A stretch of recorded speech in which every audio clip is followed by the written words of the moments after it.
Respect your business partners. We are at your service. Call 313-342-2166 and 313-342-2166 or online at www.sosgraphicdesigns.com. Choose the season for unique and beautiful student items. If you've ever been in a city card aisle, searching for the perfect car that echoes from the belt, but still couldn't find what you were looking for, the design by these is for you. We are a greeting card and gift shop that specialize in unique and three-dimensional handmade greeting cards for all occasions.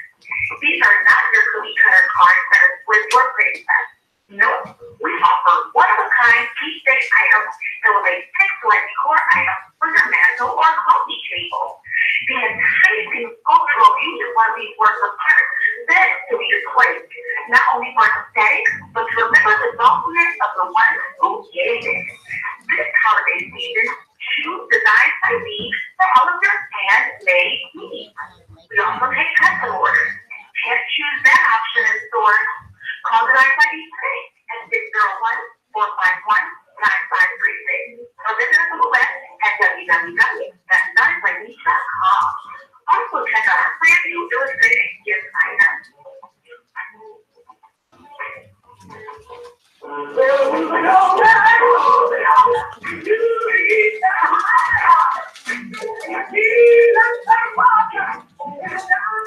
Come check out the Lisa Fish Blade Hair Braiding and Natural Hair Salon, located at 18070 Mount Elliott Street. I'm with Salon Station with adequate parking, Wi-Fi, and all brand state-of-the-art salon equipment. Come meet your local hair braiders and natural hair care specialists, and check out our many hair services, such as hair treatment, box braids, cornrows, tree braids, cabana twists, children's braids, natural twists, lock extensions, baby twists, gutter blocks, updos, wool weaves, and more. Please feel free to visit us on the web at www.boostersbraids.com or call 313-826-0498. Here at Sisters Braids, we offer exceptional care for exceptional care. We look forward to seeing you. Sisters Braids is a proud recipient of the Best in Rebuilding Fund. Now you can watch WHPR TV 33 on Fire Stick. Get all of your favorites. Stay informed. Don't miss a minute of your favorite talk show. Call, text, tweet, post. WHPR TV 33 is worldwide on Fire Stick. For more information, go to firesticktvnetwork.com or call us at 313-868-6612. WHPR TV 33, a Watkins Broadcasting Company. We would like to invite you to help support the efforts of the Unity and Rebuilding Fund. Visit the website at www.unityandrebuildingfund.com. That's www.unityandrebuildingfund.com. We often hear how we need to work together to rebuild the city, and we're actually doing it. You can make online donations and click on the link to track the progress of the Unity and Rebuilding Fund. And for more information, 313-866-0000, the local number. Again, 313-866-0000. Support the Unity and Rebuilding Fund. You're watching WHPN, Highland Park, Detroit.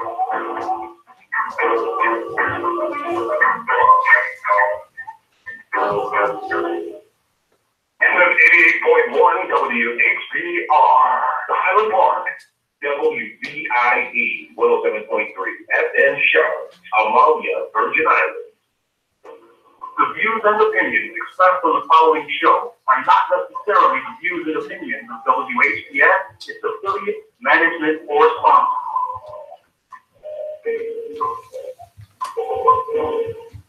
Brothers and sisters, are you tired of reading the Holy Scriptures and not really understanding what you read?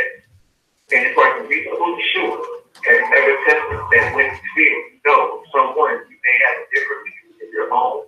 Then let's talk to one another. Let's reason with one another. The recording got started.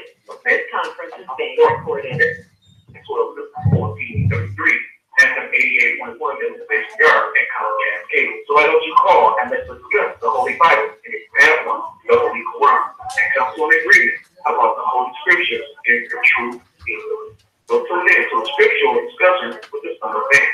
every Sunday at 12 noon, right here on season 33, FM 88.1 Double Space Yard and Comcast Cable.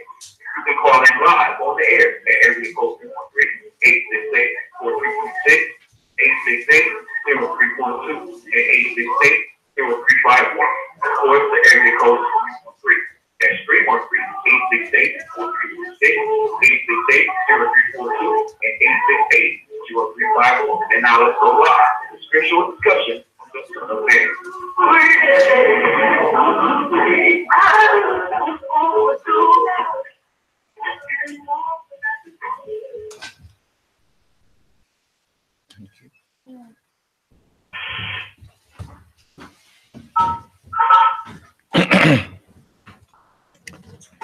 In the name of Allah, the Beneficent, the Most Merciful, the Truthful, and the Most Just, I greet all of you once again who have the hunger and thirst for the understanding of the instruction in righteousness, which we have come to know as Holy Scriptures. I greet you all with the greeting words of peace. May Allah's salam alaikum.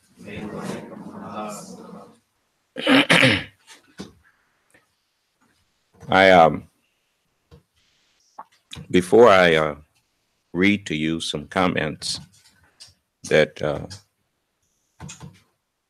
some people who were concerned about us, I want to give those who have disagreement with us, the opportunity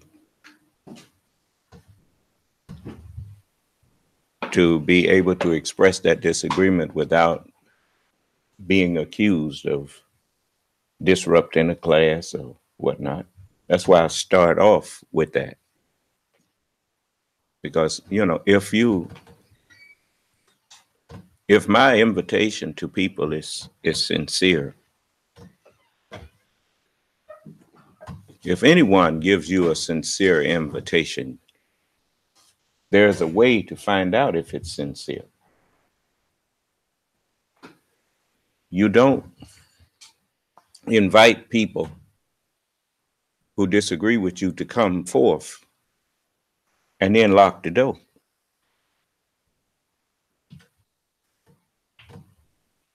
Do you understand? You don't make them have to jump through a bunch of hoops to accept your invitation. I'm not the person who just say something to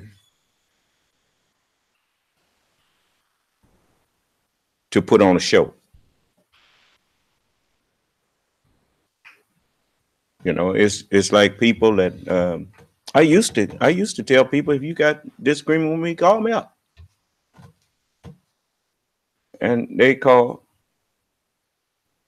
and then they go back and misrepresent what we talked about. So I put a stop to that. I said, well, you can still call up, but we're gonna do it in front of witnesses. we're not gonna have no you said and I said and people looking at us both, since nobody was a part of the conversation. That's generally what people do when they want to have it your word against theirs. A good example was when the now man that holds the office, that is sitting in the office of president, invited everybody to leave the room and asked at that time, the director of the FBI to stay behind. And then he asked the director of the FBI, according to the director, he asked him to go easy on Michael Flynn. And in so many words, what the director got out of it was, I would like you to stop this investigation into Mr. Flynn. which within itself, everyone knows that they were asked to leave the room, and the director of the FBI was asked to stay behind. Now, everybody that was in there was privy to that. And if Donald Trump, if that conversation didn't go like that, and there was nothing untoward or unlawful being discussed, why did they need to leave the room? You see, they don't need more evidence as far as proofs that this man has been obstructing justice. I mean, after Director Comey didn't do what he asked him to do, he fired him.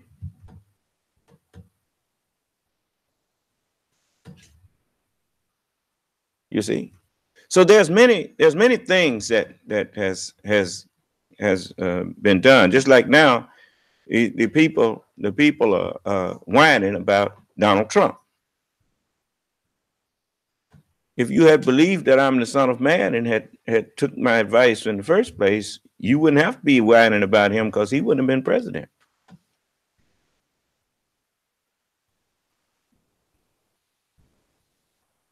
Now, I could understand. I remember when I first started teaching, I was 25 years old. Don't nobody listen to no 25-year-old. Not really, and think that especially if he's black. So, and I didn't really look like I was 25. I look younger than that, because of the way the Honorable Elijah Muhammad taught us to eat. And so I used to be teaching, and when we went to, I'd go to some of them colleges, and some of them youngsters would be sitting up out there. The matter, I snatch you off that stage, and you know, I mean, they was rough. Some of these brothers here recall that. I was twice their age. You know, this was in the 80s. And then I was in my 30s. And there was teenagers sitting up there talking about he gonna snatch me off the stage. You know, and so I used to wish that I had gray hair, and because it wasn't, I finally figured out what the problem was. You know, when people think that you ain't no older than them, they don't listen to you, especially youngsters. You know, they want to know who you think you talking to, who you supposed to be, nigga. And remember in New York when the brother invited me outside? So I got in my 40s and still didn't have no gray hair. And I was, asking Allah, give me some gray hair. And I finally got me some gray hair. And so when people see gray hair, they associate it with age. And so I know that, once I started looking old, people would listen more, because they, it's just normal for youngsters, even some of them who later on start disrespecting you. They'll say, well, you one of our elders or whatnot. And so he tried to show a little respect. And so that gray hair has been a help to at least get people to think that I'm someone that can tell them something. You understand? And so anyway, as I traveled around and experienced so many arguments from people, Allah was preparing me for this day and time when I could stand before you and get you to listen. He not only was all of those arguments helping me to think about the questions that were being asked. And generally, when one person has a question or an argument, they're not the only one with that. There's a whole lot of other people that you haven't ran into when you in a position like me. That's why a lot of times people was trying to figure out, they would say, well, you cutting me off. You didn't let me finish asking my question. But I had heard the question so many times that I knew where they was going with it, and I started answering it, and then they were satisfied. But not only did I realize that I was the one that was creating the questions. You see, when people hear you speaking, if they listen to you and you say something that triggers a question in their mind, then you created that. And so you supposed to have the answer to that.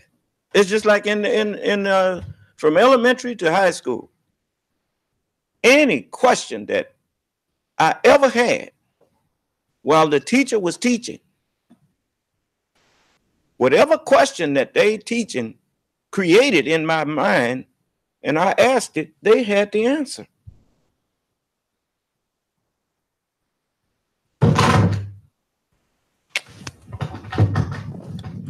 I pulled microphone. But anyway, they had the answer.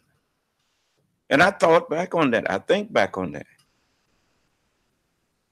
When you know what, a learned question is a question that you wouldn't have even had if that person who was teaching hadn't been teaching you. They taught you that question. And if they are up to the subject matter,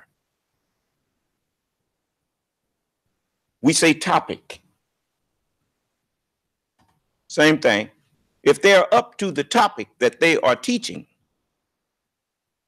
whatever question they create in your mind while they are speaking, they're supposed to have the answer to it. Once you really start paying attention to what you are teaching and what questions was asked to you, if you are a very knowledgeable teacher, you will soon be able to stand before pupils and teach, and they won't have any questions. You see, that's what Allah was preparing me for, was to deliver the truth in such way that it could only be accepted or rejected. There was nothing to question.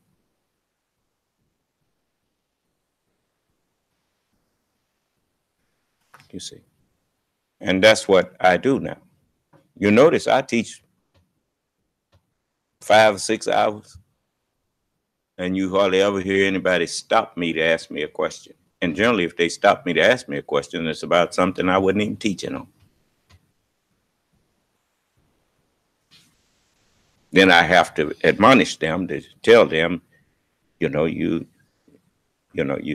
changing, you trying to change my subject, my topic. That's not what I was speaking on.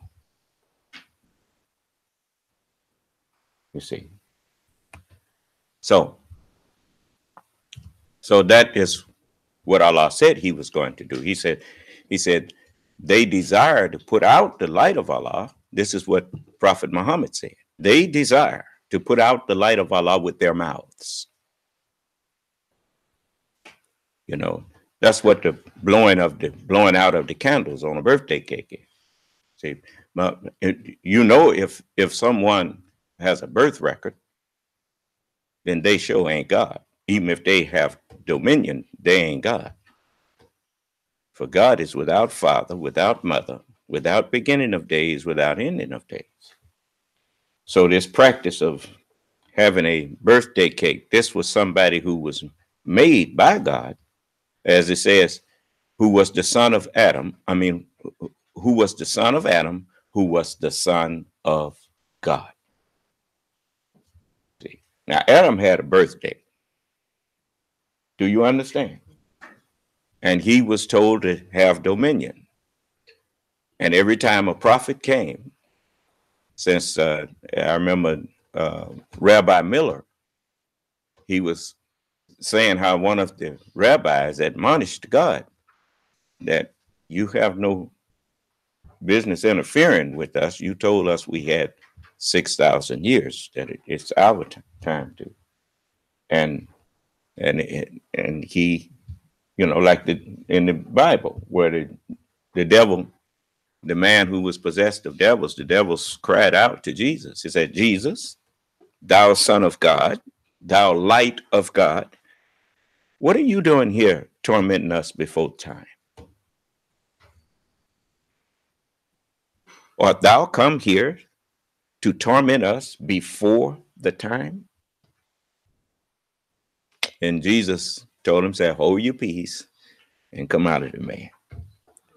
But Jesus didn't say, well, I don't know what you're talking about. I'm not before my time. But Jesus said, he even confessed that he was, and when I said he, I don't like saying it like that, because all of it was the same mind. The same mind that was in Moses is the same mind that was in Ezekiel, the same mind that was in Jeremiah, the same mind that was in, just like when a baby is being formed, the clot that is formed in the mother's womb, when it becomes a blastocyst, it's the same creation. It's the same thing. It's just in a different stage of growth and development. Do you understand? Those are not different, though they are called by different names. But that is the same baby. That's why it's written that I would say to you, as when just like when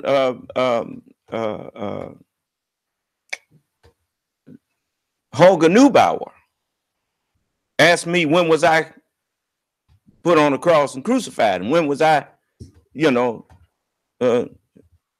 suffered and all of that? And I told him what the scripture said I would say to him. As you did it to the least of these, my brethren, the prophets. That was me.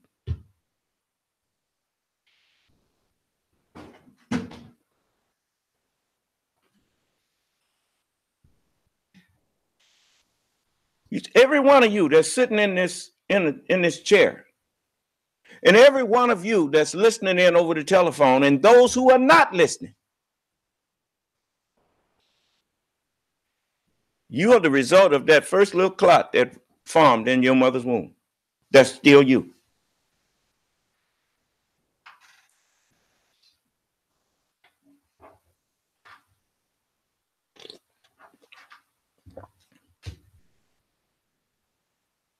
So it's just like to cut your finger. If someone does that purposely, you say, hey, what you cut me for? They can't say, I just cut your finger. The body is one. It don't make no difference because it got many members. What you do to the least of the members, you do it to the whole body. The whole body feels it. As David said, Lord, do not I hate them that hate you? Am not I grieved with them that rise up against you? He said, yes, I hate them with perfect hatred.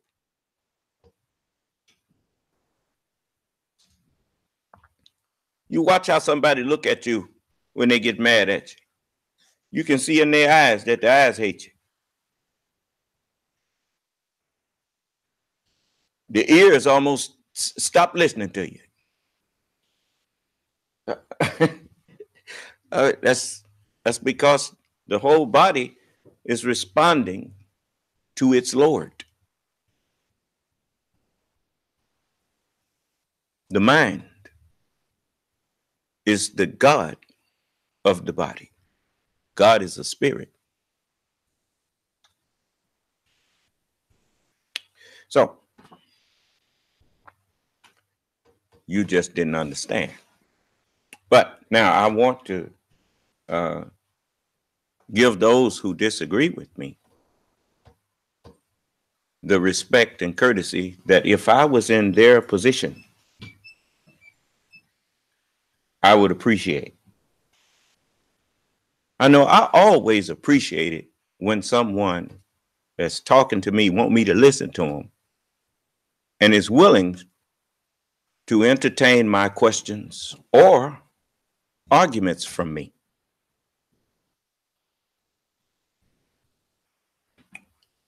So that's what I will do. That's what I've been doing for quite some time now. Being willing to treat others as I would like to be treated if our roles were reversed. That's what the teachings of righteousness are. As you would that men do to you, do ye also unto them.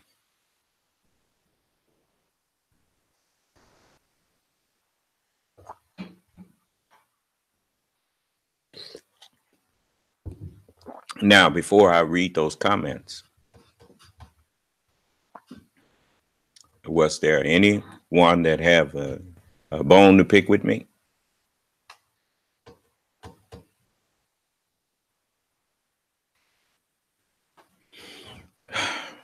I think I want to get this out of the way right now, too.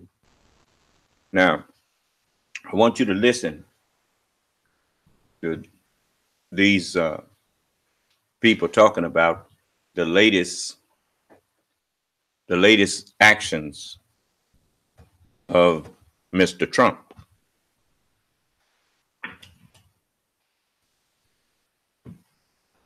Was bipartisan panic yesterday over the resignation of Secretary of Defense Jim Mattis and his stunning rebuke of the president. Today, we're getting word of the world's reaction, and it's not any better. In the Washington Post, a retired colonel in China said, quote, "Our concern is who comes next. If Trump chooses a lackey who isn't willing to serve as a balance to his instincts, the worry is that the world becomes even more unstable." New York Times reporting that a former Australian government defense strategist said, quote, "I had a discussion with a senior government official this morning, and he asked, who's left in the U.S. cabinet who we regard as an adult? We both..." Now, to some people, that may be humorous. But when a person, you are learning something now that will help you better for the future when you are choosing presidents. Now you have some other questions that you will know to ask to men or women who decide that they want to lead your nation. The one thing that determines the greatness of any nation is the continuity of leadership. How long do you think the Holy Scriptures would have been continuously reprinted if one prophet countermanded or contradicted others, and every time a prophet showed up, there was no continuity? These books wouldn't be here now. because intelligence would have dictated that all of them was lying.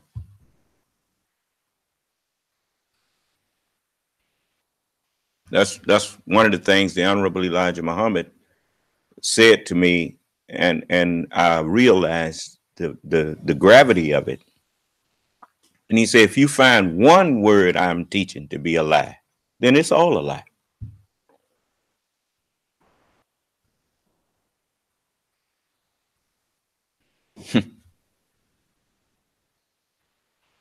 You see, messengers of God just can't lie.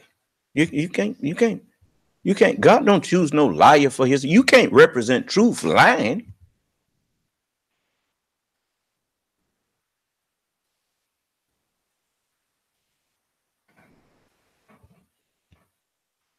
So, you know, if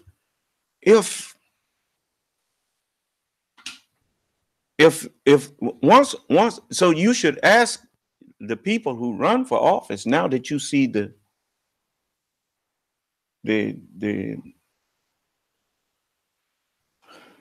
danger of electing someone president that does not understand that their self-identity must be put on hold when they take the office of president. Because from that point on, after you are installed in that office, you are no longer Mr. Trump or Mr. Bush or Mr. Obama. You are Mr. President. For the next 4 years, you no longer speak for yourself. You speak for the United States of America.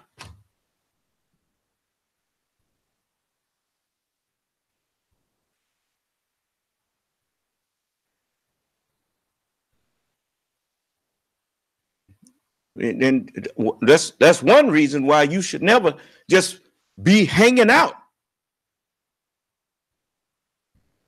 Because no matter what you say, no matter what, if you're trying to relax, you better do it in private.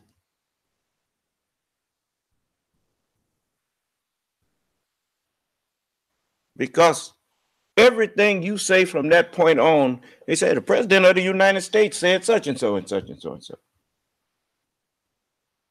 The office of president does not change. The only thing changes is the individuals in that office. And I'll show you an example. How would you like it? You woke up in the morning, looked in the mirror, and it was a completely different face in there. You notice you lose cells all of the time from your body.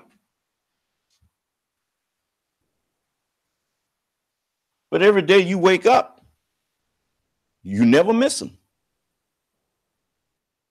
Is that right? Everything's still the same, huh? Well, likewise, when one president of the United States gives his word, that's binding on his the ones who follow him. At least the one who follows him is binding. And if you're going to unbind it, you can't just do that. You have to go back to the people that agreement was made with and ask them, hey, look, how about us renegotiating this? So let's do this. And if they're not agreeable, you may not like it, but for the sake of the reputation of your country as a business partner,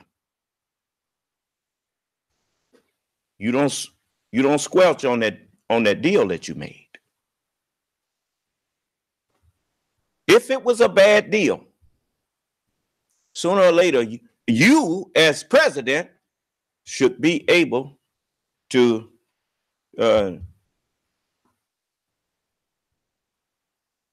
renegotiate it with your intelligence and talk to the other side and do like Congress used to do and like they were designed to do. Well, okay, let's come to let's negotiate. Let's do a give and take here. Because look, if it was your nation, you wouldn't want this to happen. So why you want to do this to me? Well, your president did well. You know, I see the error in it. I see the flaw in it. And now I'm showing you the flaw in it.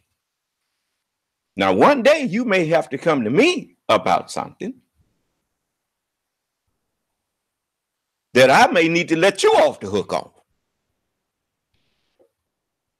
So now let's do something that's in both of our favor. And then if they agree, then the continuity is there, the continued relationship, the continued respect. The greatest way to gain respect is to be a man of your word or a country of your word. And the greatest way to lose it is to not be a man of your word and not be a country of your word. You may say, well, I don't need the respect of other people. How has that worked out for you in daily life, in a neighborhood where nobody in the community have respect for you? How's that working out for you? Well, it's the same thing with nations. When nations lose respect for nations, you will discover that the world is a hostile place.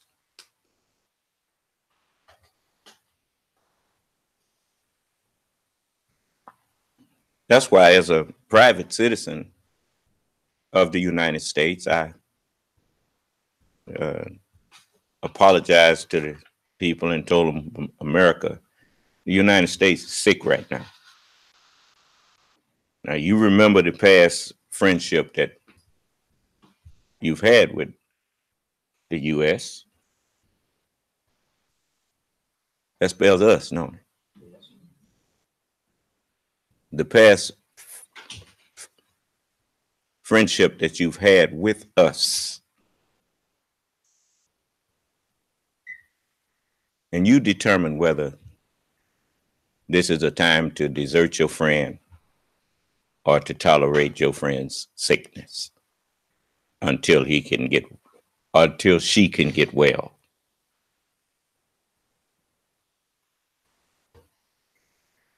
I've never seen a true friend. We used to have a term that we used called fair weather friend. And I've never been a fair weather friend. Even if my friend was about to get ganged up on and beat up, well, there was going to be two of us there getting beat up. Because I wasn't finna run and leave my friend. If I told you that I'm your friend, I didn't say that based on who likes you or dislikes you. I said it based on my experience with you.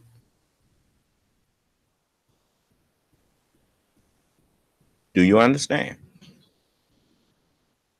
That's why even with the Nation of Islam, I Brother Donald proved to be a decent brother. He was kind to me, but I didn't join the nation because I was following Brother Donald. I joined the Nation of Islam because I believed in the Honorable Elijah Muhammad. So it didn't make no difference to me because the regional ministers was pledging their allegiance to W.D. Muhammad and talking about now Wallace D. Muhammad is in charge of the Nation of Islam. I remember the Honorable Elijah Muhammad. He said that there can't nobody take his place. And if that was to happen, if there was to be a successor, God would choose him. It had nothing to do with him choosing. Like he said, I can't do that. I never forgot that. So when people tried to convince me that the Honorable Elijah Muhammad chose W.D. Muhammad to succeed him, I knew that was a lie. Because if he had chose someone to succeed him, then the term succession is an admission that God appointed him, but God couldn't help him finish what he appointed him to do. A successor is what happens when someone like a president, like President Kennedy, he got murdered. And they try to use the term assassinated and all that. He was murdered.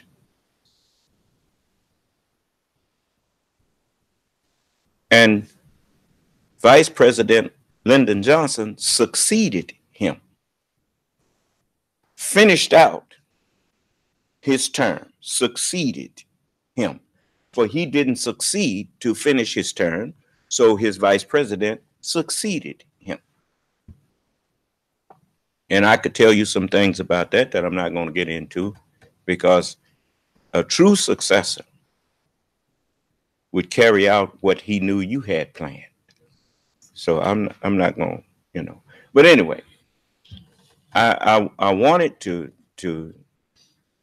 make sure that all of you understand. Look, I'm 68 years old. I'm not a baby anymore. As I laugh, sometime I'll be talking to people. I say, we used to talk about the old folks. Now we the old folks. I'm talking to people that's my age and whatnot. And so the responsibility of counsel lies with us.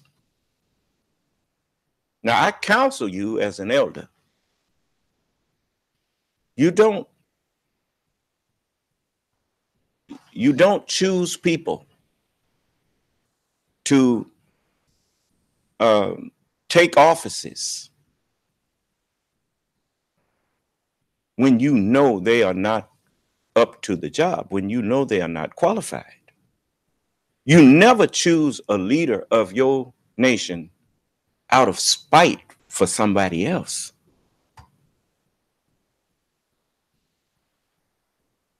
One of the biggest things that put Mr. Trump in office was President Barack Obama saying Donald Trump will never be president.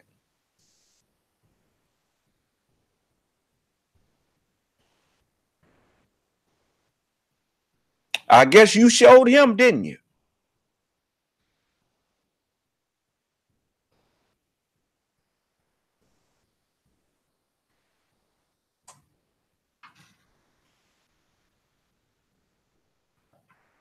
And I think the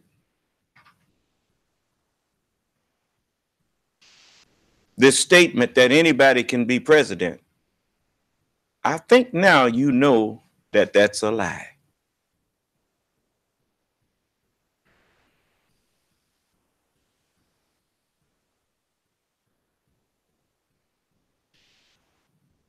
And you should have known that was a lie before you let it fly out of your mouth.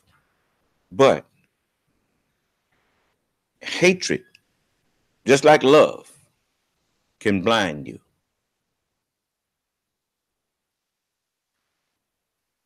You don't see clearly.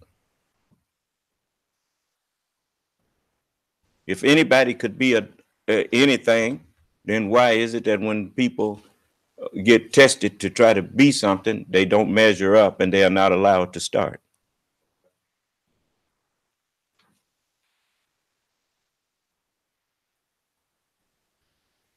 So no, anybody can't be president. It takes a certain quality. And one of the greatest qualities that being president requires is the quality of empathy, to feel the pain of others, to feel joy with others, even when their joy is beneficial more so to them than even to you. That is what presidents must have.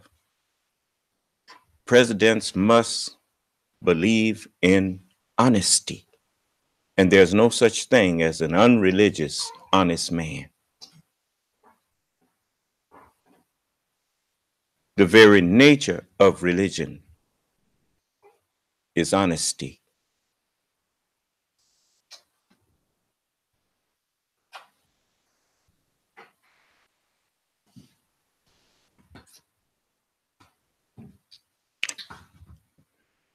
Wisdom.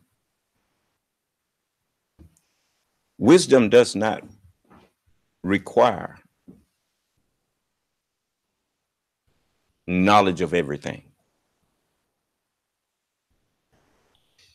Wisdom requires knowing what to do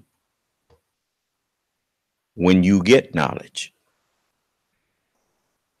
knowing how to best use it to achieve the greatest amount of benefit.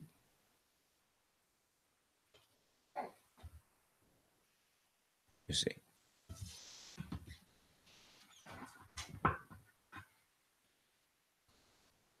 That's why some people, and that's one of the reasons why America, the American dream of rags to riches, that is a thing that requires to go from rags to riches. If in America, if you have the wisdom, you can do that. Because wisdom will make you able to do more with a penny than most people can do with a dollar. You see.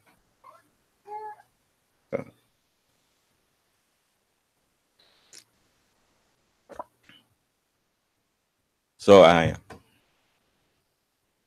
want to let you see that, I don't get no joy out of standing up here saying, I told you so. I would rather have not had to stand here and say, I told you so.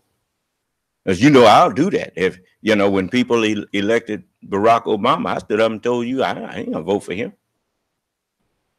I stood right here and told you that. And I told you why. And when I saw that he wasn't the typical Negro that had gained our support and sold us out, I got right back here where I said those negative things about him, and I told you was right. That he's a decent man. And he's not no Uncle Tom.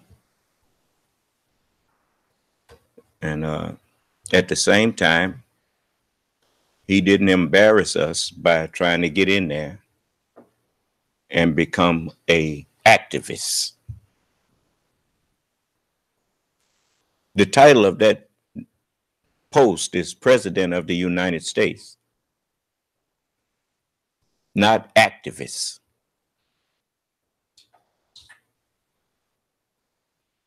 If he upheld the Constitution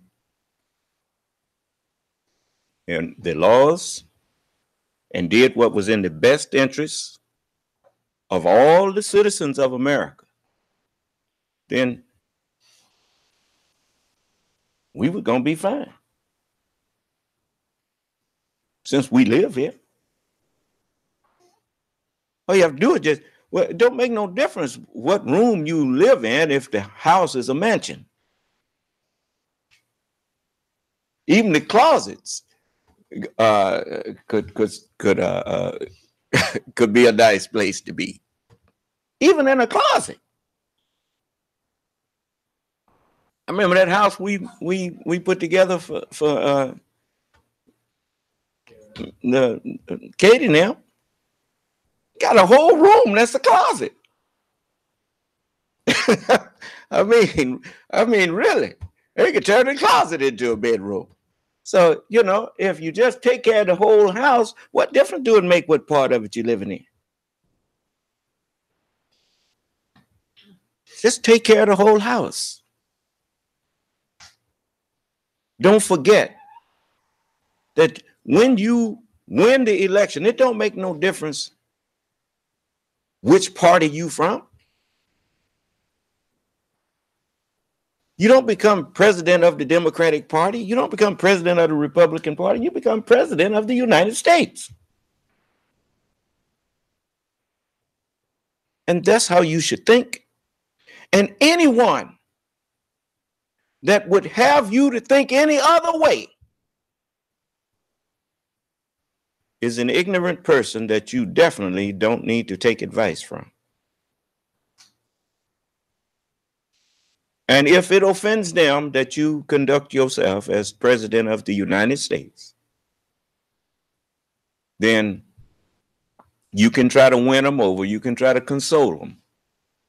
But you need to stand firm and let them know, I can't do something based on my personal feelings. I have to do what's best for the country. There's a whole lot of things that you may personally feel that you would not like to do. But for the good of your nation, you put your personal life on hold and you do what's best for the nation that you are supposed to be a watchman over. So this is what you elected a man that did not understand politics, and then you wonder why he's being pushed around all over the globe.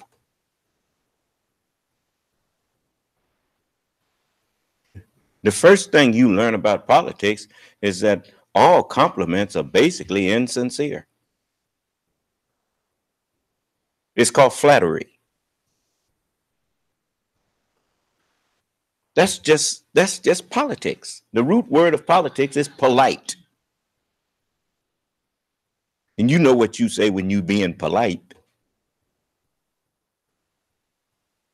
But anyway, let's hear them now discussing hindsight now. Now you know history, hindsight is always 2020.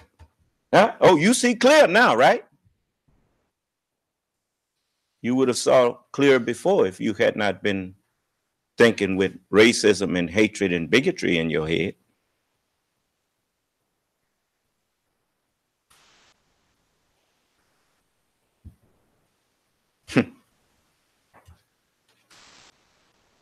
Our heads.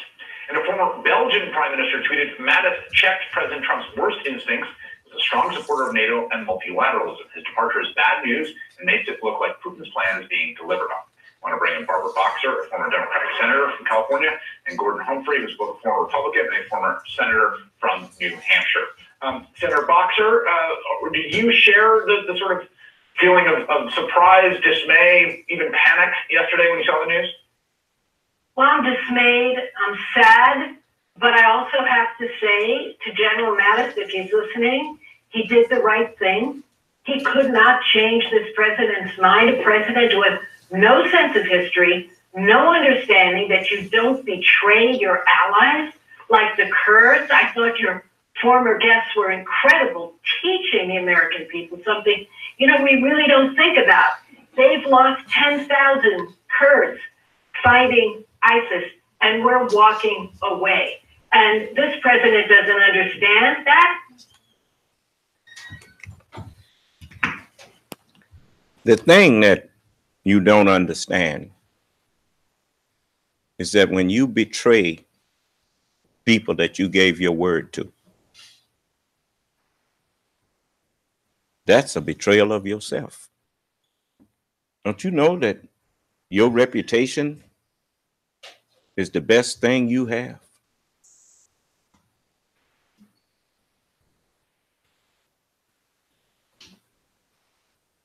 Why you think when you slander someone who is in powerful positions or whatnot, if you say something negative about them while people think well of them,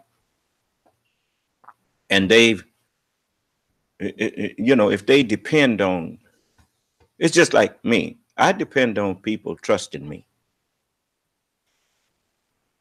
My reputation means something to me. You think I'm going to let you get away with being out there lying on me? I hope you got plenty of money in the bank. I hope you got some of everything, because I will sue you and get it.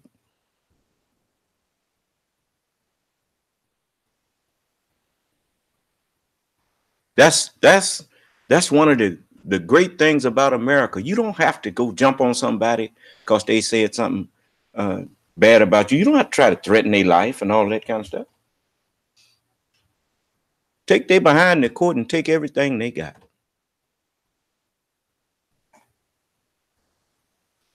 All you have to do is say, where's your proof that what you said about this person is true? Where's your proof?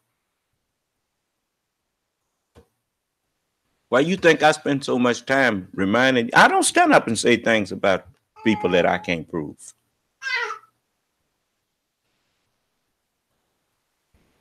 And that's something else you can learn from studying the FBI. They don't bring charges that they can't prove. Why you think you got so many people making deals with them now? He set him down and tell him, see, that we got this and we got that. Now, do you really want to go in there?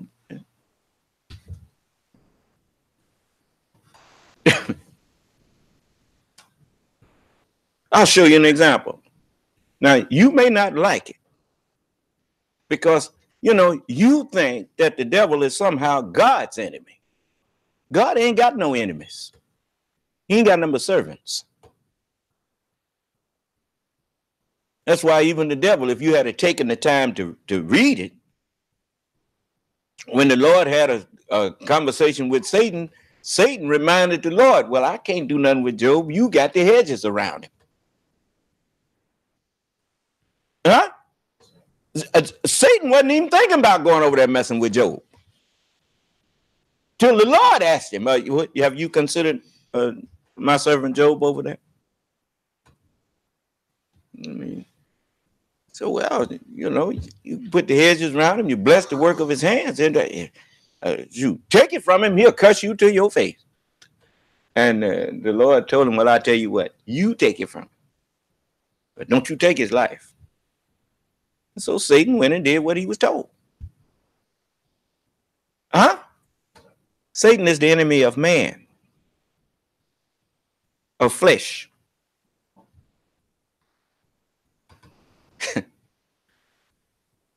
God ain't got no enemies.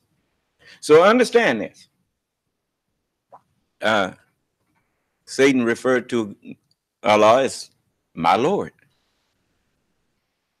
He said, my Lord, as you have judged me to be erring, I'm going to make evil fast seeming to them on earth and cause all of them to deviate. He was as good as asking God, what you make me like this for? But can the clay say to the potter, why did you make me thus? So, and when I stand up here and tell white people that they devils and we made them, what are you going to say? Come in here cursing and going on, and that ain't going to change nothing. All you have to do, I offered you $20,000. Even told you, you bring the pistol. If I'm lying on you, you come here and bring the pistol, and I'll stick it to my own head. You ain't got to blow my brains out. I'll blow them out for standing up pushing a lie about you.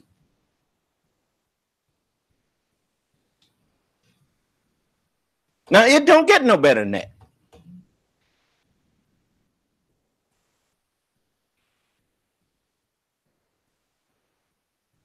The Honorable Elijah Muhammad said that Allah, in the person of Master Farad Muhammad, revealed to him that the white man, the white race, is a race of devils. I understand that now. At first, I didn't. As I'm looking at this skin. And that ain't what he was trying to tell us.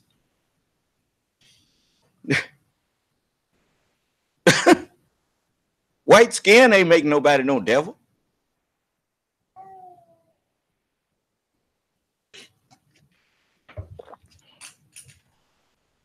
And black skin don't make nobody God either. Next time you run into somebody claiming to be God, them say, hey, God, come here. Let's me and you sit down and go through this Bible there, and you explain all of your words here to me, because I'm at my wit's end. You shut up. Now, what kind of God is you that don't understand your own words?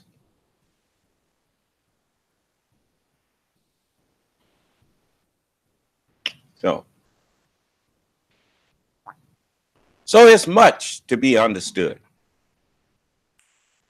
You know, your whole body is you, and yet your whole body is not you. The mind that's in that body, that's you. Do you understand? But the body, the flesh is weak, the weaker vessel. The mind is strong. So the mind has power over the flesh. And so the flesh and the mind are one. They're just not the same one. Do you understand? Okay. Turn that heater off.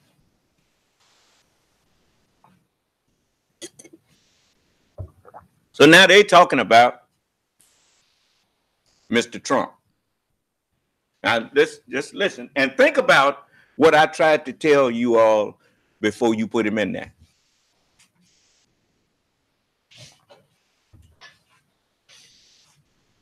Doesn't get the fact that you're loyal to your allies and you don't hang out with tyrants.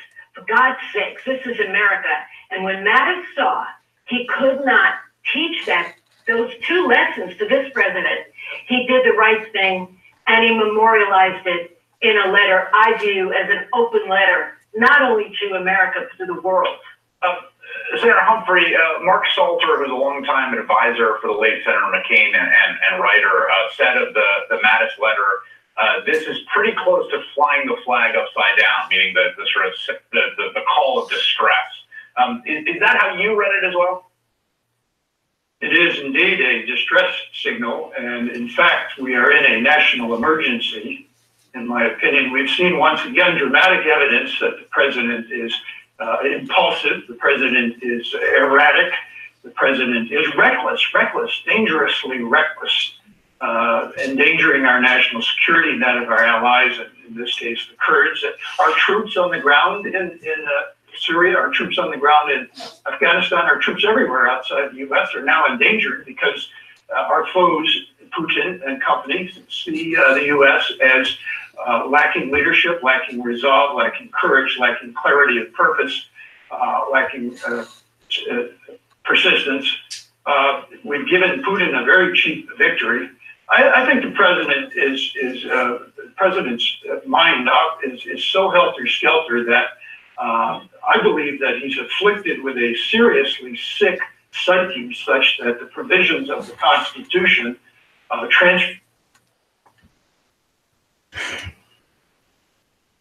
Now you are saying that he has a sick psyche. He showed you that way back when he was running.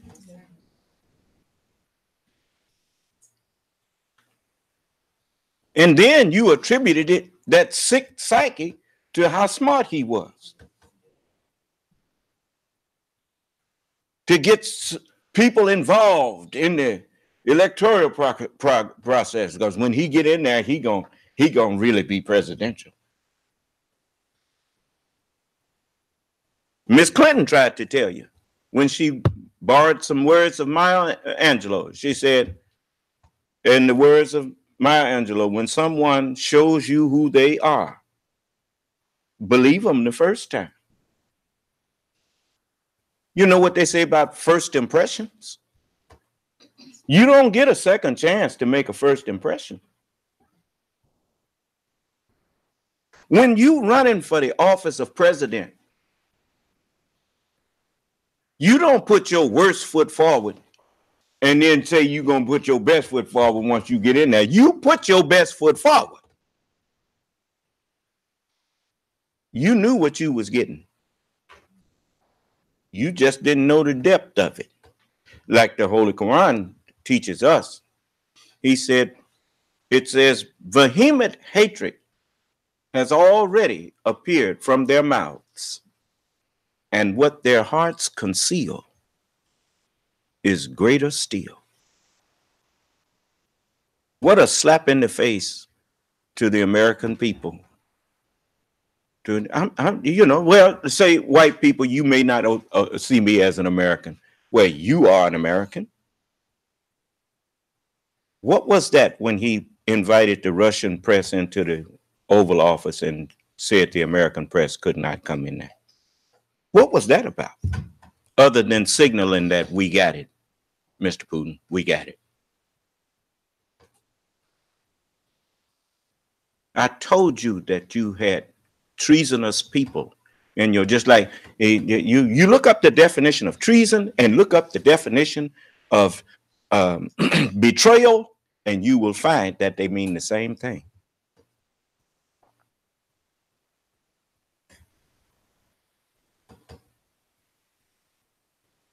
And if what I said about the Confederacy and what I said about those who riding around here with Confederate flags all over their cars and tags and stuff on their car, I don't care how many of them it is. Every one of them is as good as screaming to you that he's a traitor. And if he had his way, there wouldn't be no United States. Yeah. And you notice, ain't none of them came in here and gave me what for about that. They just come in here cussing.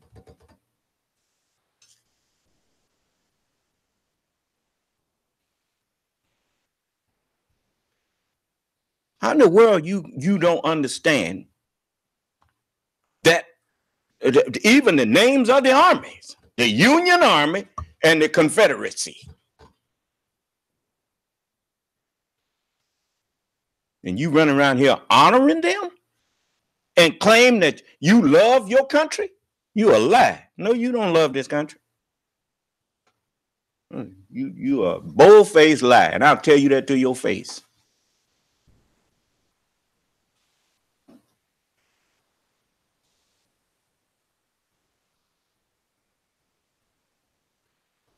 Donald Trump's daddy came here, got rich, and hated the very country that made him rich.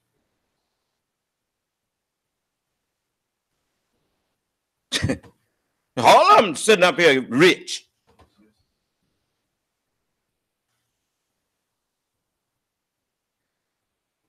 Using the gift that came from America to poison the minds of the American people. You wouldn't even have the internet if it hadn't been for the American people.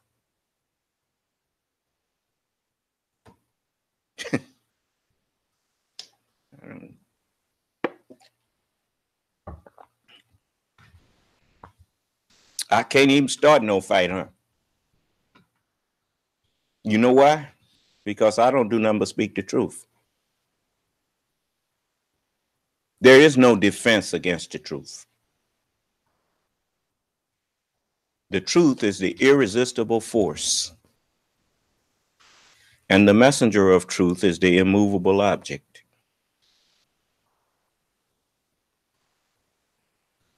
And those two never come against each other. They always combine with one another. like H2O.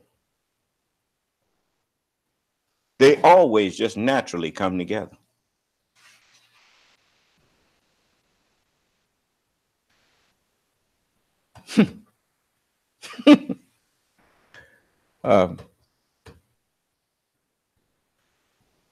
We are, since nobody is arguing, you haven't locked that room, have you? Okay. I don't want nobody claiming they couldn't unmute their phone. All you have to do is press *6. And you can ask me whatever you want, and you can put forth your arguments that may condemn anything that I said.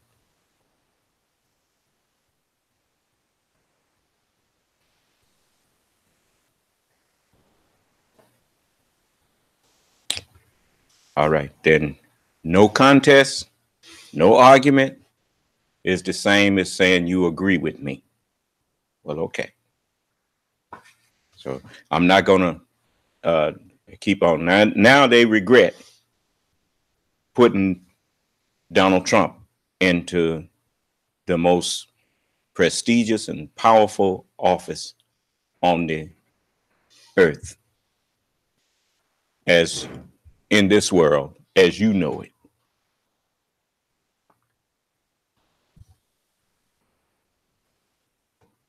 Why would you lower the standard just to put a man in there to prove somebody wrong? And you know what? You didn't prove President Obama wrong. You proved something that he said to be right, and he said it jokingly. I'll show it to you.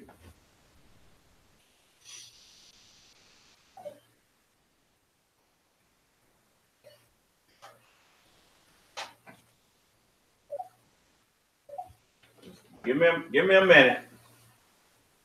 Takes time. I'm getting old. I have to try to remember. See, now I can use age now as an excuse.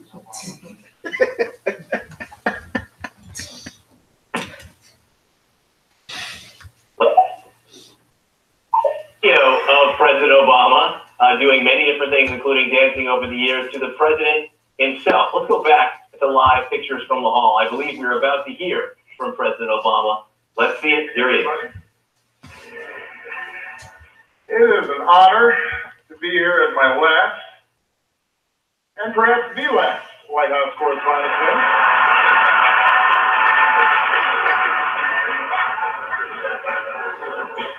You all look great. The end of the Republic has never looked better.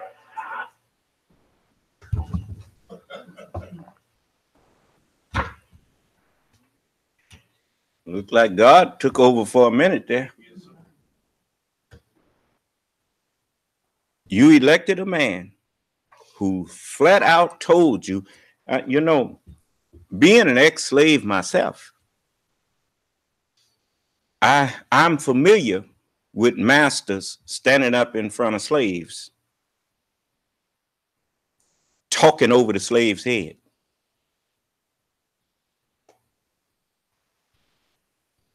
Donald Trump said, "We're going to drain the swamp."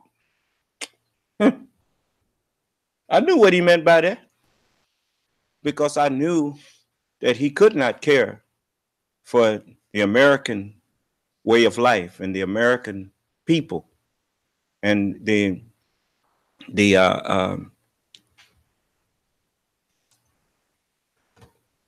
standards that we call ideals, that the American Constitution and the presidents of the United States know that they have to try to uphold, even though the country has not reached those ideals yet. They have not perfected them. You're always supposed to be moving towards them. This man, President of the United States, running for president of the United States. There he talking. I mean, this man was in his late 50s or early 60s when that Access Hollywood tape came out, and he talked about how he can mess over women and grab them by their genitals, and they let you do it because you're a celebrity. And that's the kind of man you put over the United States.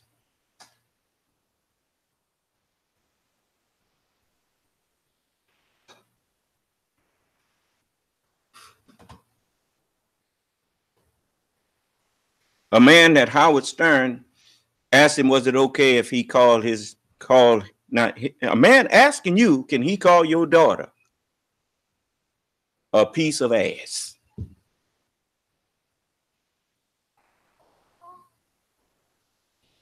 The average father would have said, hey man, are you crazy? Donald Trump said, okay, no problem.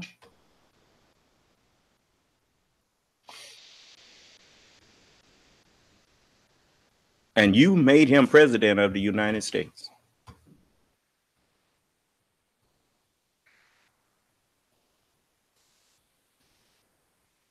And now the representatives,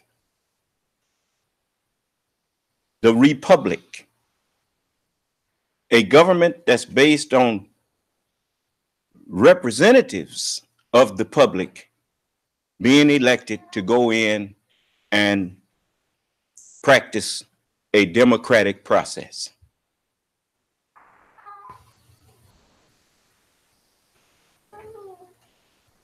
The third, one of the three branches of government is the legislative branch, which is a co-equal branch of government to make sure that no dictatorship happens in this country.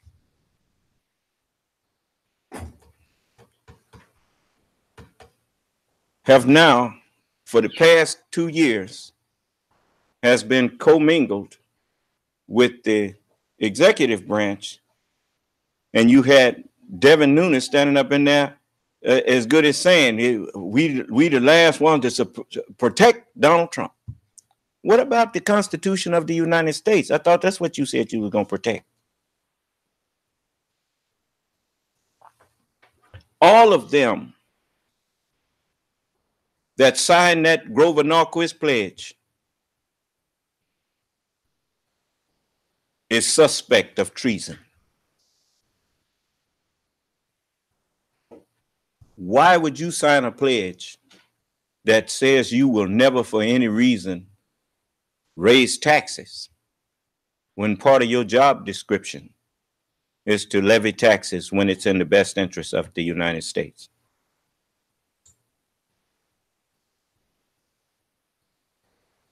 See, I'm not like you, just going along to get along. I don't, I look up things. I research. So that when I'm standing up here talking, because the minute people start realizing that you don't really know what you're talking about, they stop listening to you. Intelligent people will. Have you heard anybody stand up, come in here and tell me I don't know what I'm talking about? You think they ain't looked it up? You better start looking things up. You better start understanding what you're dealing with. You better wake up before you sleep forever. Now, that could have been prophetic, what former President Obama said. The end of the republic never looked better. Now, that could have meant many things, but it sure was said. And if you ain't careful, the same way the Union of the Soviet Socialist Republic ended, be careful that what they could not do with the Confederacy in the war against the Union, maybe that war never stopped.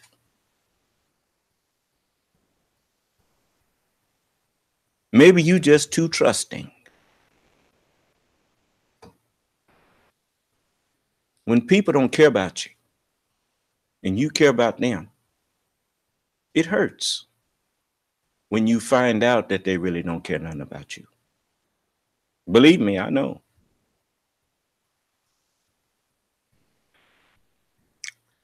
But everybody that look like you don't necessarily have the same heart as you.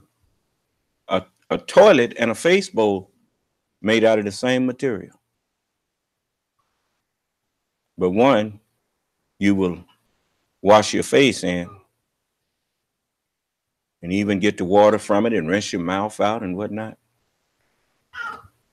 But the other one, you didn't make it for cleanness. It's made for filth. And I don't care how shiny it look, you ain't gonna wash your face in that.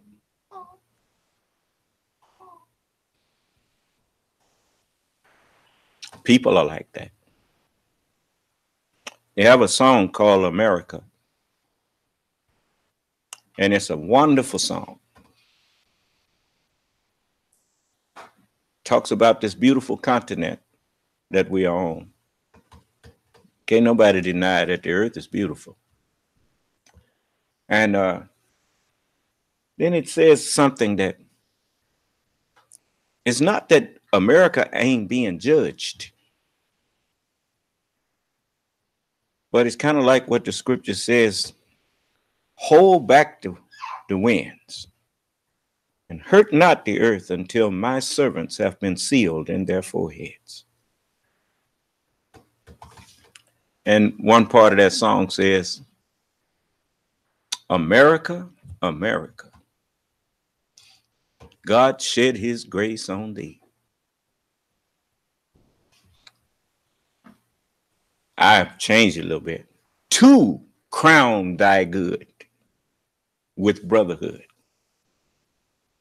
From sea to shining sea.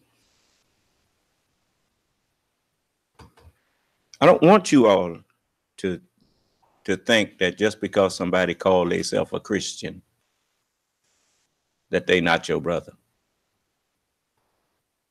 Anybody that believes in the word of God and try to practice it is the brother and sister of everybody else who believes in God's word and tries to practice it. That's not me saying that on my own. These words were given to me to say, I have other sheep that are not of this fold, and I must bring them also, that there may be one sheepfold and one shepherd.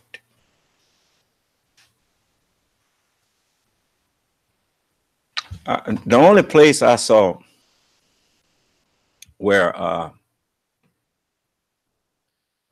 they had families, and a bunch of them was twins, and all of them had the same name, was on Babylon 5. This little character named Xanthros. And when Xanthros ran into Ivanova, the first officer of Babylon 5, she said, Xanthros. And he said, yes, what is it? And she said, oh, this is Ivanova. He said, Xanthros don't know you. And she said, Xanthros, we was back on, we left you back on Babylon 4. And he said, oh, you mean Xanthros. He said, it's 11 of us. I think he said 11. He said, all named Xanthros, but it is Xanthros. Xanthros.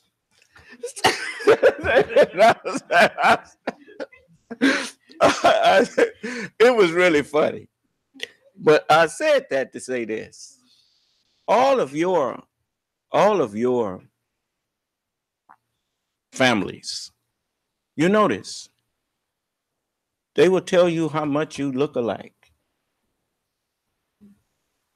And sometimes you have twins. And most people, once you get to know them apart. And one may be named a woman and a woman and a man. You know, it's not hard to tell them apart.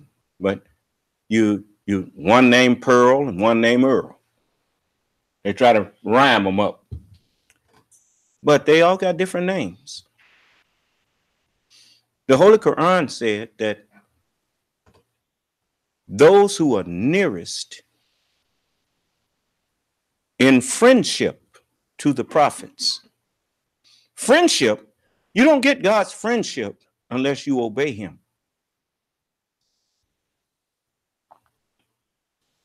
Now you got histories of people in the Bible. Like the story of the man who had two sons. And he, Brother James, if you find that for me, he told his, I think it was his eldest son, I think it was his eldest. He said, go and work in the vineyard. And he said, I'm not going out there. Or maybe it was his youngest son.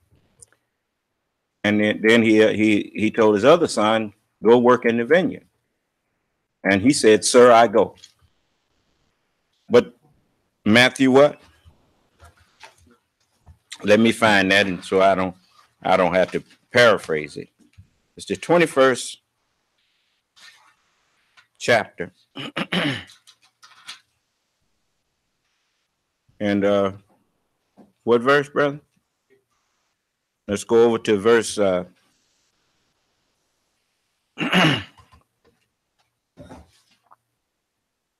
the 28th verse. It says, but what think ye? A certain man had two sons, and he came to the first and said, son, go work today in my vineyard. He answered and said, I will not. As in the first man, Adam, was made of what? That was the devil. The jinn, we made him first. We created him, the mind that's in him. That was first. Like your education. You have the grade school first. Elementary, junior high, and high school, right? Before you go to the Most High, which is college or university, right? Okay. So in the scripture, it teaches you that the first man, Adam, was made a living soul. The first. Now, what did Jesus say? But what think ye? A certain man had two sons, and he came to the first and said, son, go work today in my vineyard. And he answered and said, I will not. But afterward, he repented and went. Look how America and England started off bloodshed, going around conquering and colonialism, forcing their will on other people, right? Enslaved us, right?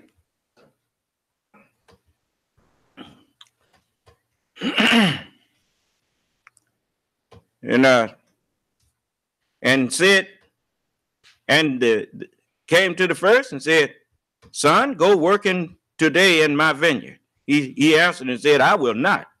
But afterward he repented and went. And he came to the second and said likewise. And he answered and said, I go, sir. And he went not. The last Adam was made a quickening spirit. The second one. And you notice the people who claim to be religious and Muslims, ones who submit, sir, I go. In other words, I submit, I go. But he went not.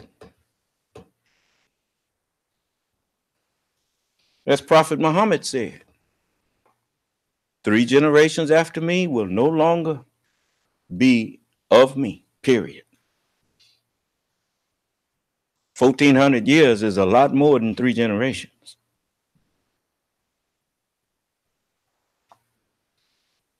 Now tell me, is it the Christians? The Orthodox Christian, is it them who going around now blowing up buildings and making improvised explosive devices and killing people and strapping bombs to themselves, going, blowing? Or is it those who said they will submit and do God's will? And the very people who said they don't believe in Islam, that they will not submit.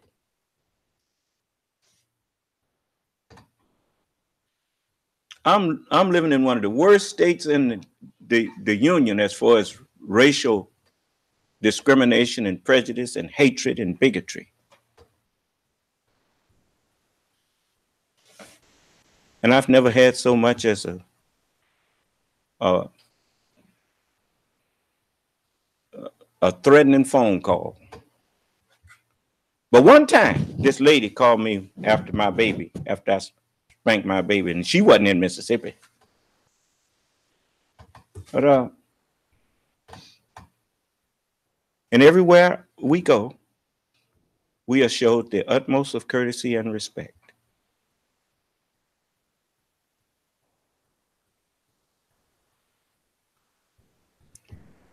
I have seen people who claim to be Muslims that when someone disagrees, unless the news that they've been showing me is false.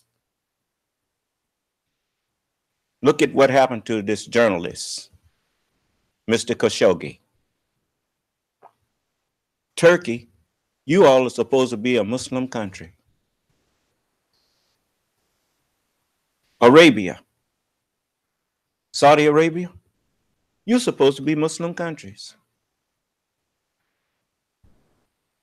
Since when do you go and murder somebody because they speak words that you don't like?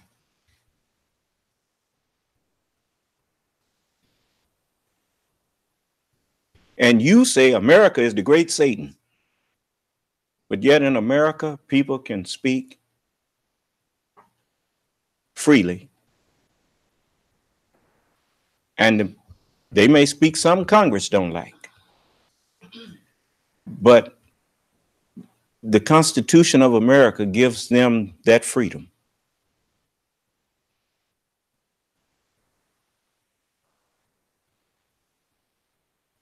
They even defend people who have said that they don't like Christianity.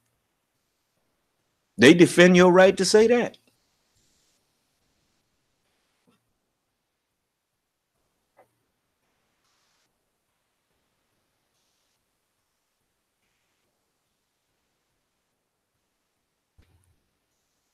I'm not a person who ever joined a gang.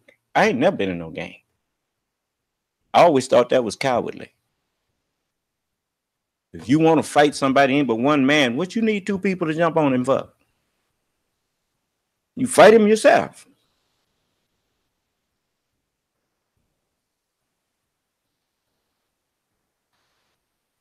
Ain't gonna help you rat pack nobody. That's why when you come in here, you notice. Don't none of my followers say nothing to somebody that's coming. And when somebody do say something, you don't have to tell them it ain't none of them. I tell them to shut up. I don't need you to come in here and insult my guests. If I can't deal with what they're saying, I sure don't need you to help me gang up on them. So, as I looked at them officers, went up there, got shot 12, 13 times, defending a religious house that he don't even believe in.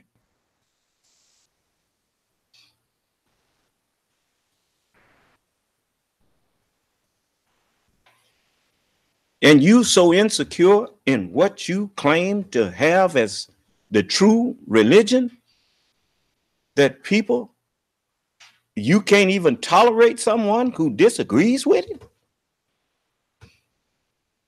There's your opportunity to convert that person. Reason with them. But you don't know how to reason with nobody.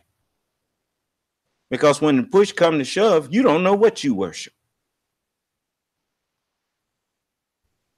You try to put people under burden by not Allah's religion, but by your religion.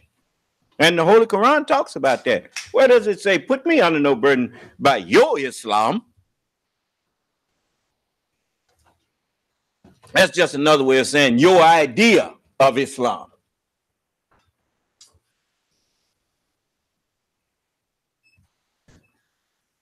The work of righteousness shall be peace. That's what's written.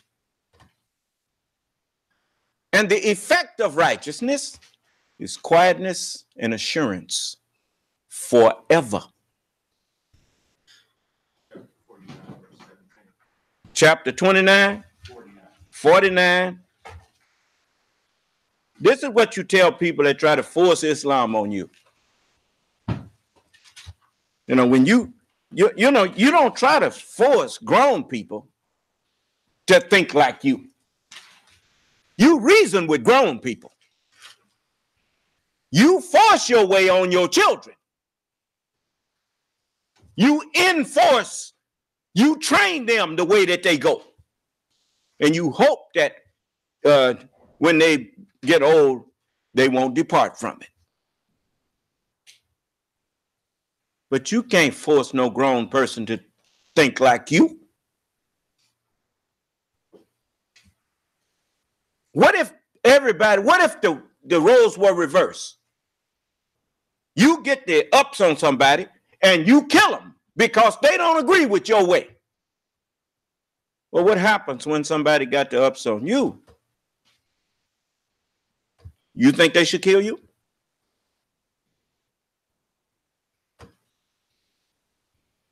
Then it's Lord have mercy, Lordy, Lordy, Lordy. Huh?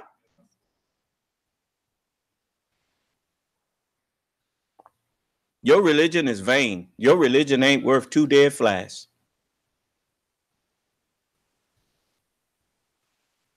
Because true religion would have taught you that you cannot spread true religion by shedding anyone's blood.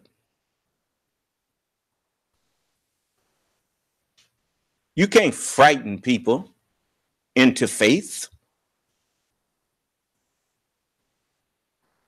Is that how you got to trust flying on an airplane? They frightened you into doing it. Or did they convince you with their record of safe flights? That's one of the meanings of Islam or Muslim. He was safe. Safe to be around.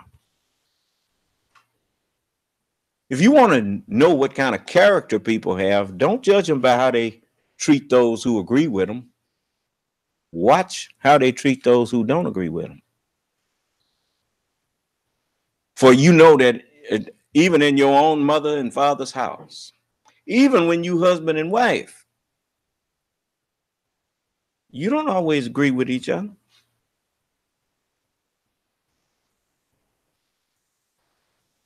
Well, how do you act when somebody disagree with you? That tells what your character really is made of. Huh? Chapter 49, what verse, brother? And the 17th verse, it says, they presume to lay thee under an obligation by becoming Muslims. Listen at that. Oh, you didn't know that was in there? I did. It says, say to them, lay me not under any obligation by your Islam. Huh? Meaning by your idea of Islam. Didn't Allah say there's no compulsion in religion? Well, who are you to be laying me under an obligation by becoming a Muslim? No, if I'm a Muslim, the only one I'm obligated to is Allah. Now you recite Allah's word to me and show me that Allah said to do this and not your interpretation of it, but where Allah said it. And whenever you read anything in the word of Allah that seems to contradict something else that was said, your understanding of it is what's wrong. It's not Allah's word that's wrong. As in, thou shalt not kill. If thou shalt not kill, then you know smiting the neck couldn't mean cutting off nobody's head physically.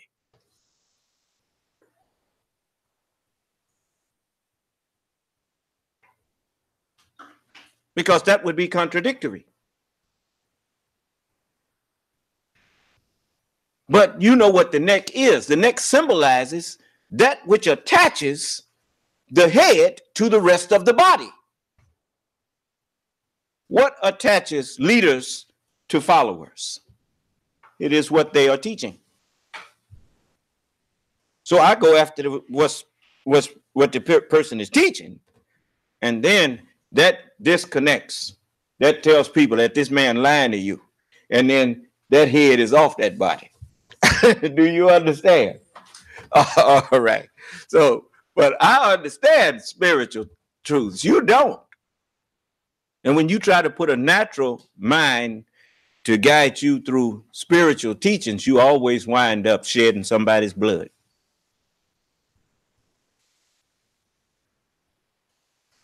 So it says, rather, Allah lays you under an obligation by guiding you to the faith, if you are truthful.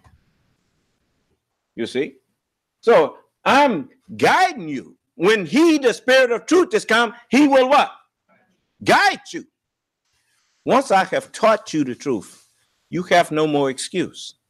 As I told you, you got siblings that y'all don't have the same name.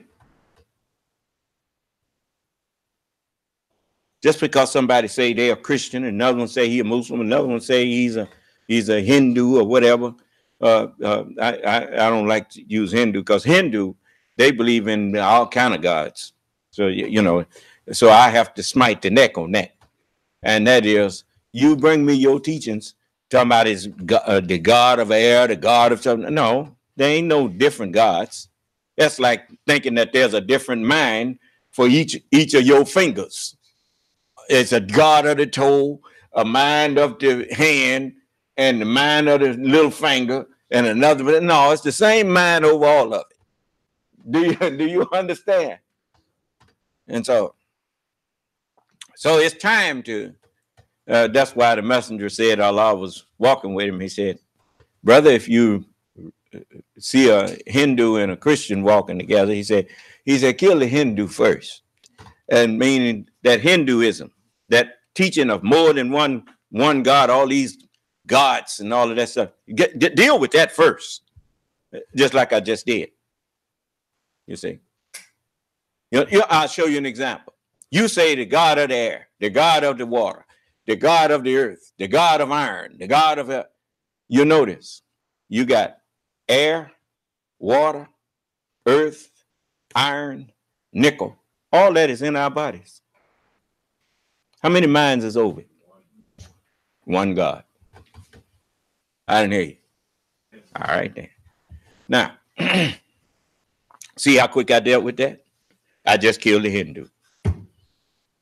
Do you understand? All right. That's the end of Hinduism. You see, to my people reincarnated as a cow. Well, if that's your uncle over there, then I tell you what you do. Go over there and have a conversation with him. Say, hey, uncle, you remember me? See if he say anything. See if he say anything to you. Now, I'm not trying to be facetious. I'm trying to show you how foolish you have been.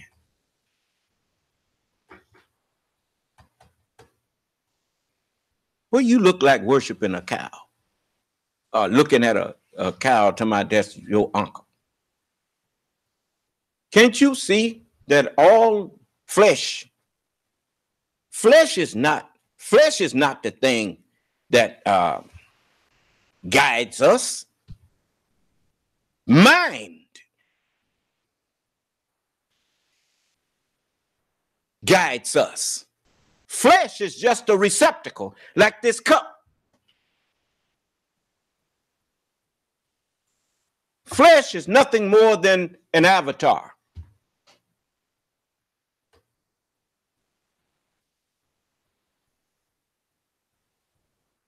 It's a receptacle for mind.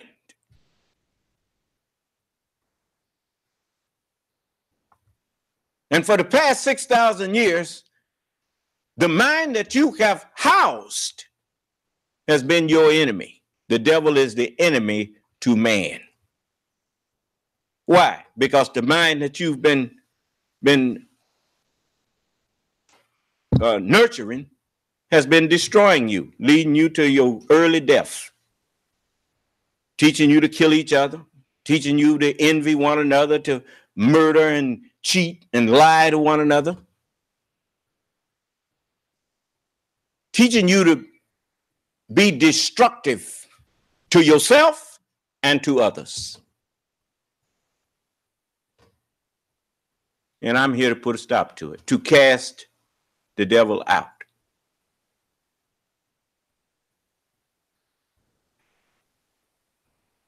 You see? If you keep listening to me, you are becoming a different person. If you're taking in what I'm teaching you. And you're becoming more peaceful. You see? So we have much to share with you. Now I'm going to read what the people asked me. This brother named Enoch Bull, he says, "Peace, my brothers and sisters. I knew of Minister Farrakhan, Nation of Islam." Notice the term, Minister Farrakhan, Nation of Islam. There's no such thing as Minister Farrakhan, Nation of Islam, brother. Let me explain something to you. The term Nation of Islam, even in the lessons, the Honorable Elijah Muhammad, he asked and answered the question. He said, what is the birth record of the said Nation of Islam? That was his way of, just like he called us the so-called American Negro. I mean, we were called Negro, but that's not what we are.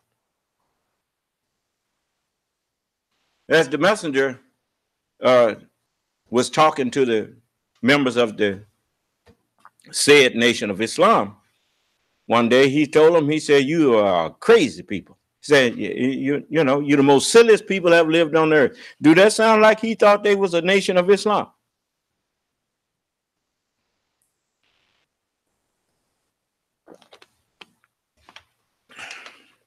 Excuse me for taking a drink of water. I have to remember how long I have been walking around here dehydrated. Look, the messenger said, the said nation of Islam has no birth record. It has no beginning nor ending. The foolish among us, and I used to be foolish, to think that meant that the nation of Islam had always existed. But if the nation of Islam had always existed, then Abraham would not have had to pray and say, him and Ishmael said, and raise from our offspring a nation submissive to thee. If the nation of Islam always existed, then Abraham would have been praying and raise our offspring up to want to join the nation submissive to thee. Huh? There ain't been no, how could there be a nation of Islam if ain't nobody righteous? The book says there's none righteous. No, not one. Which means there ain't never been no nation of Islam. Why? Because it had no beginning nor ending. So the book teaches you that I am the beginning and the ending. I am Alpha and Omega. The beginning, the first and the last, the beginning and the ending, saith the Lord. And that's why it was so important that Elijah had to come first. Behold, I will send you Elijah the prophet before the coming of the great and dreadful day of the Lord, who is the beginning and the ending of the nation of Islam, the author and the finisher of the faith, the builder of the nation of Islam. That's me. The nation of Islam could not come into existence before the Lord himself come. That's why it's called Nation of Islam, a nation that submits entirely to do the will of the Lord God. Do you understand? Okay. So is there anybody who claiming to be Muslim that want to take me to task for what I just said? Come on in and I'll let you tell me what's wrong with what I just said. So the brother said, I knew of Minister Farrakhan, NOI, Nation of Islam, the United Nation of Islam, about, with Royal and them, and then the Lost Found Nation of Islam with Silas Muhammad. But I recently heard about the new Nation of Islam and the Son of Man. I found out recently that Farrakhan's followers made an unholy alliance with Scientology. How does the new Nation of Islam differ from the various factions of the Nation of Islam? Well, first of all, you just cited how we differ. You ain't accused me of making no unholy alliance with nobody. And the second thing is, I just showed you that there ain't no Nation of Islam but what I'm building, because I'm the Lord. As the book teaches you, the Son of Man is Lord even of the Sabbath day, letting you know what day the Son of Man is Lord of. And that's why the Sabbath day is called this holy day, or the 7,000th year. After the 6,000 years that white people was given to rule, then you are in the 7,000th year when the birth of the Son of Man would come to pass, and then the building of a holy and upright nation, which would then become the whole planet, the whole world, and then we would start going out into the universe and terraforming and doing a lot of things and putting nothing but righteous people everywhere. And so this is what I'm here for. And so the brother, he wanted to know what the difference is. You see what the difference is.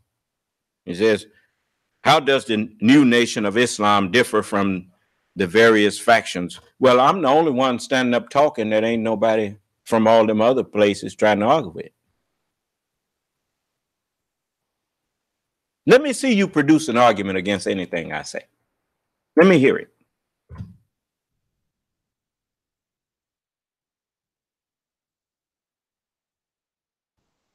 Because if you can produce an argument against me, I'm not the Lord. The Lord's supposed to shut everybody's mouth.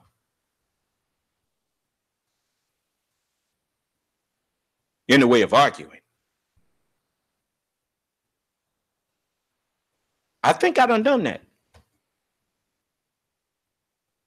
If I haven't, go and get the person that you say can argue with me and tell them to come on in here. Now, I want to tell you flat out, if you come in here without the scriptures, you wasting your time. That's like going into court, talking about you going to argue a court case and you don't know nothing about law. They call them courts of law.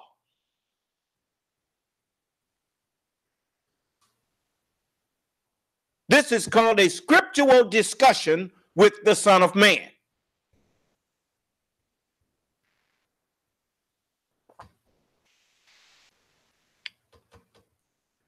So the brother answered the brother, Enoch Bull, Brother Jamar answered him for me. He said, "May Allah's peace be unto you. The Son of Man will be on the air tonight, live tonight, Friday, starting at 8 p.m. Central. You are welcome to listen, and you can also call in and ask him this question and any other questions that you may have. I will read what you wrote to him live on the air tonight." And, so I decided to read it myself this time. Now, and Brother Enoch Bull, he simply said, "Thank you." All right. Now we have a Miss Tori Jones Jackson. This is a Caucasian lady. And she said, "I really hope," at least that's what Brother Jamar told me, "that I really hope you are not involved in Scientology. It's a cult. It was started by a mentally ill science fiction writer. Get out while you can and save your families and your money." Now, here, this Caucasian lady telling us don't get involved in, and if we in it, get out. Huh? Well, they tried to tell Farrakhan that. He didn't listen. He shouldn't have had to be told, because he never should have been over there. But now everybody see him now. Now I'm going to let you hear something. So Brother Jamar answered her, said, "Miss Jackson, thank you for your comment. The Son of Man, the leader and teacher of the new nation of Islam, will be speaking live on the air tonight, and I will give him your comment so that he can speak on it. You are welcome to listen. You can listen by phone." And then he gave her all of the numbers. "And to unmute your phone, and you will press *6 to unmute your phone, and you will be able to speak to the Son of Man live on the air if you have any additional questions or even disagreements." Ms. Jackson says, "I hope you really do your research and see this is a dangerous cult. David's wife," I guess he's in charge of the Scientologists now that L. Ron Hubbard done died, said, "David's wife, Shelley, hasn't been seen for years, and some believe she's dead. This cult will take your money and ruin your families. Scientology never really cared for Black people at all. Now they need more money. That's why they love you now. Really, don't get sucked into this horrible cult. You don't want your name associated with them." Well, you don't have, you preaching to the choir, because I sure ain't associated with them. When I had one of them come in here and start questioning her, she got mad and left. And told me she didn't come in here for that. Ain't that what she told me? I didn't come in here for this. She thought she was coming someplace to some gullible people. You know, people make up a lie because they know you used to listening to. You know, our educational system in America, we used to feeding off of lies. I'll show you an example. Jack and Jill went up the hill to fetch a pail of water. Jack fell down and broke his crown, and Jill came tumbling after. That's a make-believe story. That's a lie. Once upon a time, there was a little girl named Goldilocks. And now we was learning how to read, and we was feeding our minds lies. So it's easy for somebody to come to you and feed you a lie now because you got a taste for that.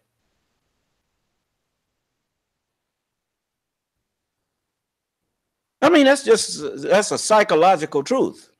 Yeah, I mean, you know, if you get used to receiving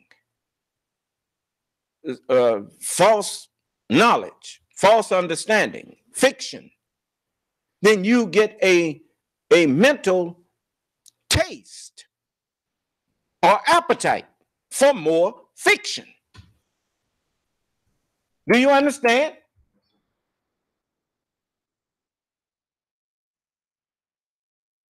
Don't you know if you had raised your family, your children, and if you had been raised on facts and on truth, a man like Donald Trump never would have became president.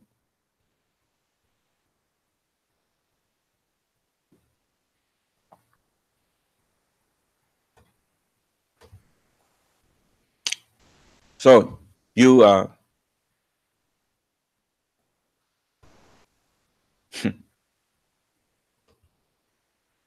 when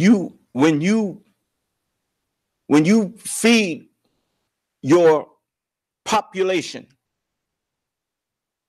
a constant diet of lies, you invite thieves and robbers to come to your population and take misadvantage of them. The same as if you have a community and you purposely put out all the lights and turn off the electricity in a community, then you invite people to come in under the cover of darkness and break in and enter and steal your property and spoil your goods.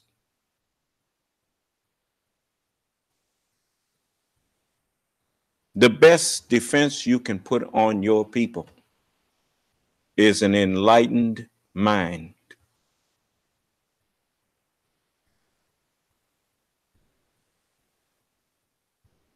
You learn that from looking at the business district at night. It's lit up, and most of them have cameras watching. Wouldn't do no good to have the cameras if didn't have no light right now. No thief want to be seen. He wants the darkness to cover him, to hide him.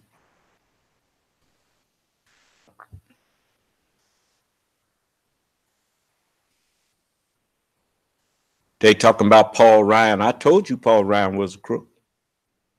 I told you all them people. I hope the FBI go after Grover Norquist and sit him down and make him tell where that money coming from and what they've been doing, working against the American people, trying to get the American people to destroy themselves from the inside. Because I ain't never forgot him standing up there telling the room full of people that those on the left are competing parasites. Not your fellow Americans of a different party. but competing parasites.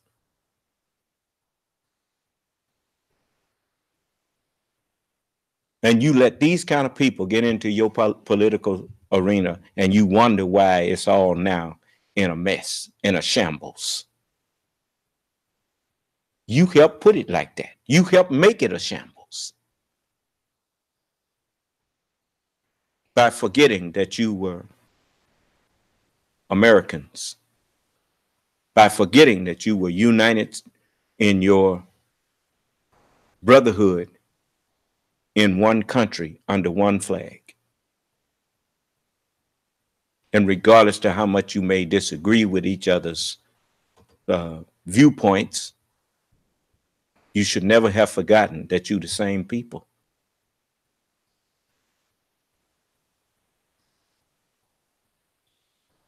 It's just like me, I disagreed with W.D. Muhammad, but I never stopped reaching out, trying to meet with him. Because I know that my position is correct. I don't have to fear to have a conversation with people. That's one thing I remember. John F. Kennedy said this. He said, we should never negotiate out of fear, but we must never fear to negotiate. If you know that your position is right, if you believe that your position is correct, you can prove you believe it by being willing to have a conversation with someone who disagrees with you. For the first one that should have disagreed with your position before you took a stand on it, you should have tried to punch holes in it and find out, put arguments up against it to see if it was really sound. A mighty fine time to find out that your ship is not seaworthy. Instead of checking it before you go out in it, you set off on a voyage out in the middle of the ocean when you don't know whether that ship is water tight and will float.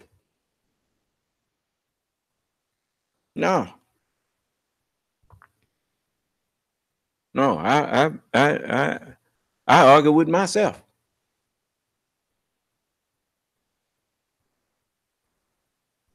I'm going to come out here and tell you to believe in something that I don't really believe in. In mathematics, they teach you to check your problem. The messenger said Islam goes as far back as the root of mathematics. And the root of mathematics goes as far back as Islam. And I bear witness. How you think I learned what a devil meant? That's in mathematics. You notice what in math you have what is called division, and when you have the dividend, that's the number to be divided. The divisor is the number that you going to divide the dividend by. You go into the divisor goes into the dividend. But how many times? Right? Okay. Devil, the deviser of illusion. What does your mind do all day, every day? It looks at things and looks into things. You say, I'm going to look into that. What are you going to do? You're going to divide that. Study to show thyself approved unto God. A workman that needeth not to be ashamed, rightly doing what? So the mind is a divisor, huh? Now, what happens when you devise things and you're not devising them correctly? Then your mind is delusional. It is deluding you. It is devising illusions for you. Do you understand? Devil, deviser of illusion. So You know, you say, well, how he know all of these things? I didn't, but Allah did. And he's with me, closer to me than my life's vein. So he's sharing these things with me that I'm sharing with you.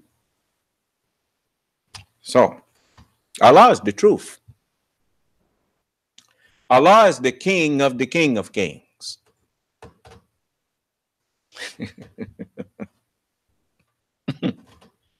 The messenger told you that. He said the black man's God is truth. Yes. So, yes, the word is with me. So, yes, I'm God. But my God is the truth. Yes. That's what the book says. That to know ye that the Lord, he is God. Yes. But the Lord has a God too. He says, Son of man, sit on my right hand. If you face north and looking at the sun sitting on the right hand, it's rising. So Allah said to me, arise and shine, for thy light is come. So my mind is always rising on truth, learning more and more and more. The messenger told me, he said, hereafter, he said, there won't be no end to your wisdom in the hereafter, meaning hereafter, I'm not here no more. You're going to just grow and grow and grow and grow and grow.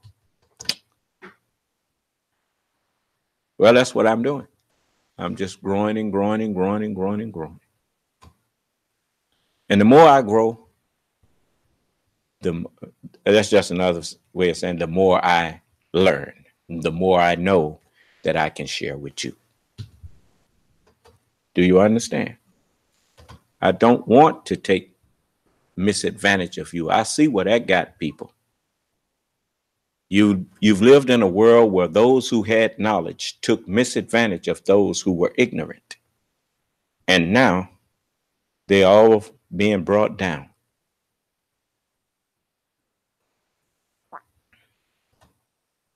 So if I don't want to wind up where they wind up, I better not do what they did. The duty of a civilized man is to teach civilization to those who are savage. A savage is just a person who has lost the knowledge of themselves and living life on the level of beasts, meaning following their desires. Do you understand? So I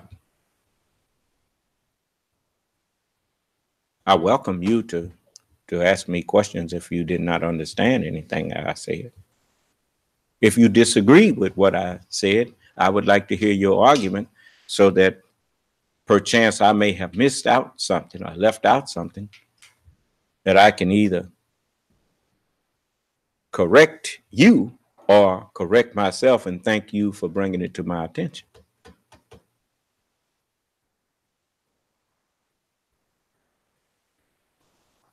I'm trying my best to not be too easily provoked.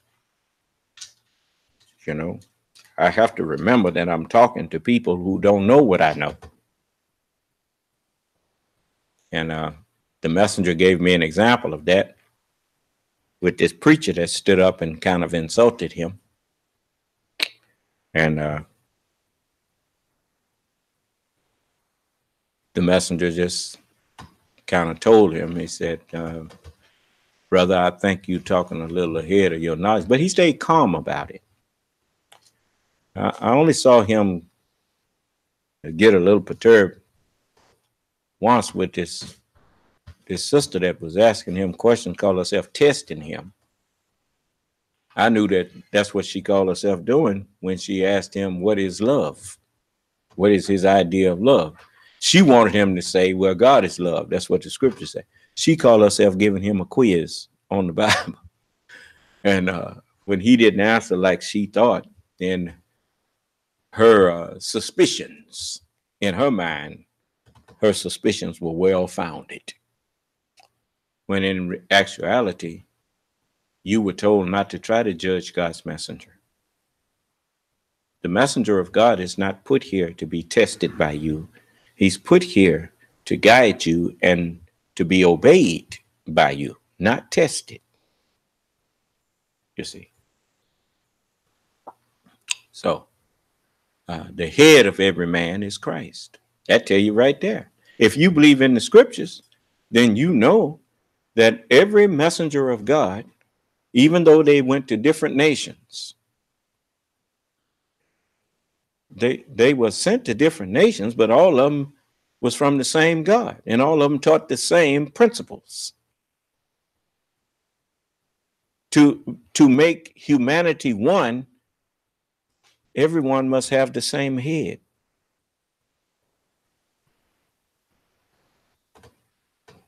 You see? Now you notice. Do you know of any other person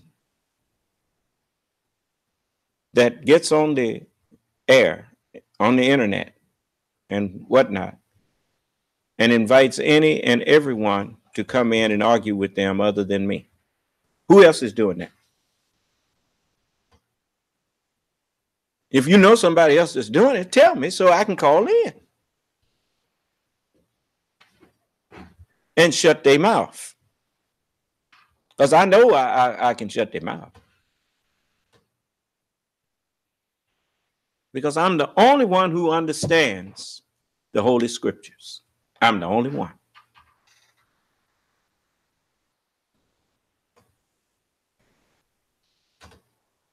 You see, so those who claim that they was going to do the will of God, that's what Muslim means. One who submits to do God's will. Like that second son who his father said, go work in my vineyard. He said, sir, I go. He said he submitted, but he didn't. And the Christian, he said he wasn't going to submit. I ain't going to be no Muslim. And then he set up his government and you look at his constitution, he said, you can't force nobody into religion. That's in the book. You give people the freedom to speak without being murdered and all of this kind of thing. I mean, they doing the will of God, but they said they wasn't. But they doing it.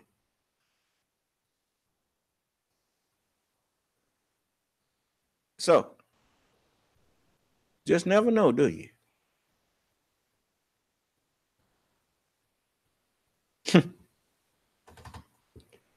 So you talking about you? I mean, I even have to give Donald Trump a little credit on one front. Even the way he did it is not the best way. He shouldn't have just up and abruptly pull out, because you leave things in a shambles. But I did say bring our sons and daughters home. Too many of them coming home sick. Too many of them, it's time to stop killing. I didn't just tell them to America to do it. I told all of these nations, bring your sons and daughters home and make peace. Stop sending human beings out to kill one another.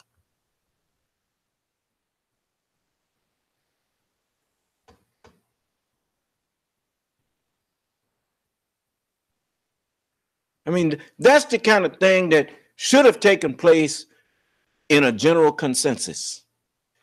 Go and talk to all sides, bring all sides to the bargaining table and say, look, I don't know about your sons and daughters, but many of ours coming home with post-traumatic stress syndrome and whatnot, and then remind each other. If a man call himself a Muslim, remind him. Say, you remember the word of God says that we're not supposed to be trying to kill each other.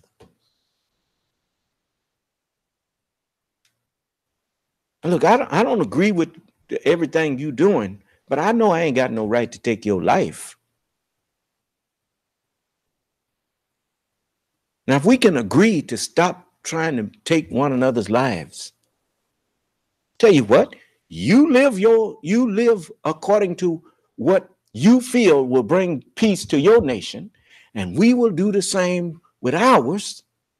And then let's see who achieves the goal, and whoever gets the best result, we can all adopt their way.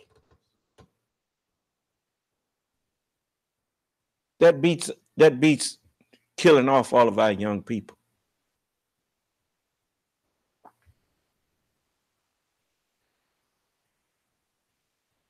I mean, I welcome a preacher. I welcome any imam or anyone to come in here and show me that I got it wrong. But if you want to show me that I'm wrong for not wanting to take a human being's life, you better pack more than a lunch. Because I'm here to tell you, you ain't gonna never convince me that taking human beings' lives is somehow gonna bring peace.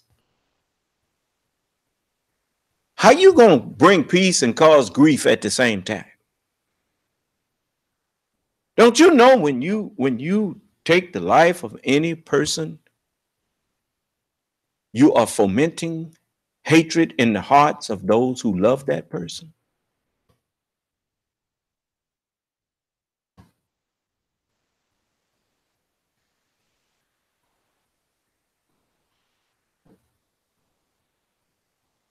No, we don't have to kill each other.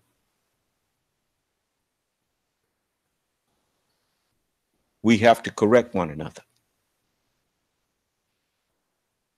And the best correction you can give anyone is a good example.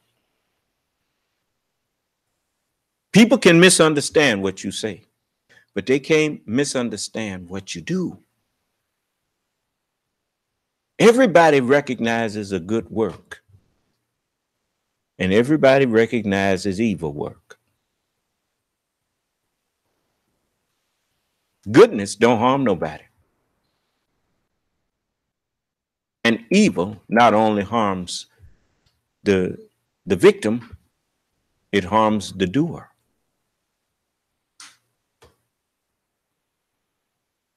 Do you understand? Don't do anything that your conscience, and we all, if you just listen, it'll whisper to you, you know that ain't right. Huh? Don't let nobody convince you to go against your conscience. They teach us that in the Marine Corps. They say you know, if you're given an order that violates your conscience, you don't have to obey it. That's what leads to crimes against humanity. It's not bravery to go and shoot down unarmed people. That's not bravery. That's murder. That's not war.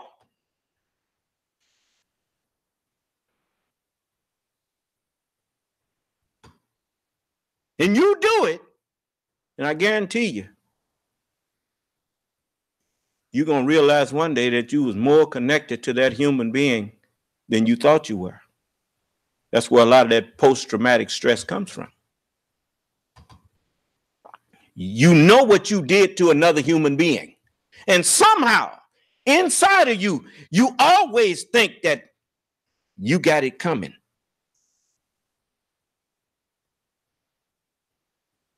That's where I come in at.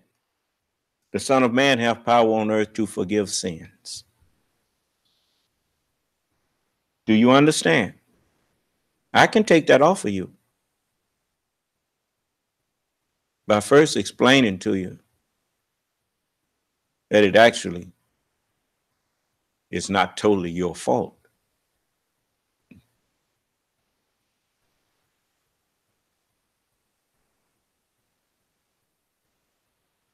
So all you have to do is be sorry for it. As the book says, if we will confess our sins, he is faithful and just to forgive us. Allah had to forgive me a lot of things that I did in my life. that I ain't proud of?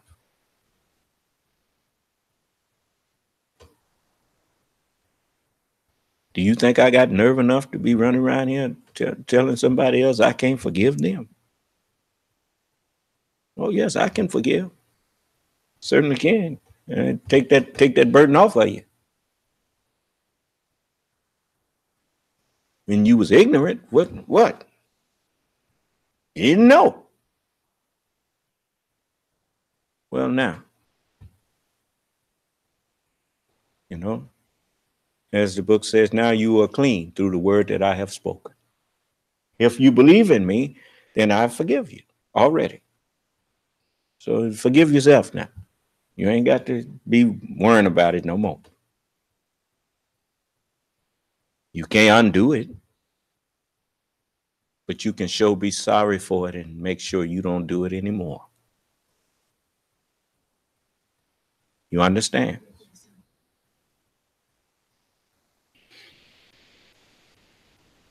It ain't now one of us that's been perfect. Not one.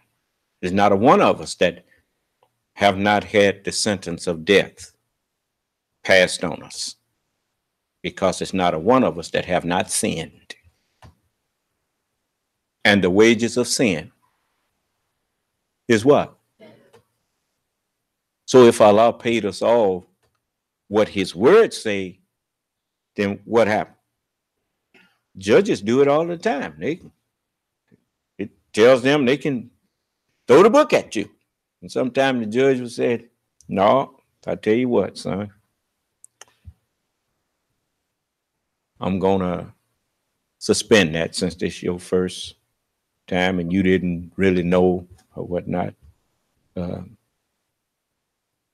let me see you in here no more. Do you understand? That's what he tell you. And if you any kind of man or woman, you appreciate a judge like that. And he won't see you no more. Right? And then he know he did the right thing. But sometimes people think that you're a fool. They think they ran a game on you just because you forgave them. Now, that person, they manifest that their heart is corrupt, that their heart of them is rotten. They eventually get what they have coming. You understand? All right.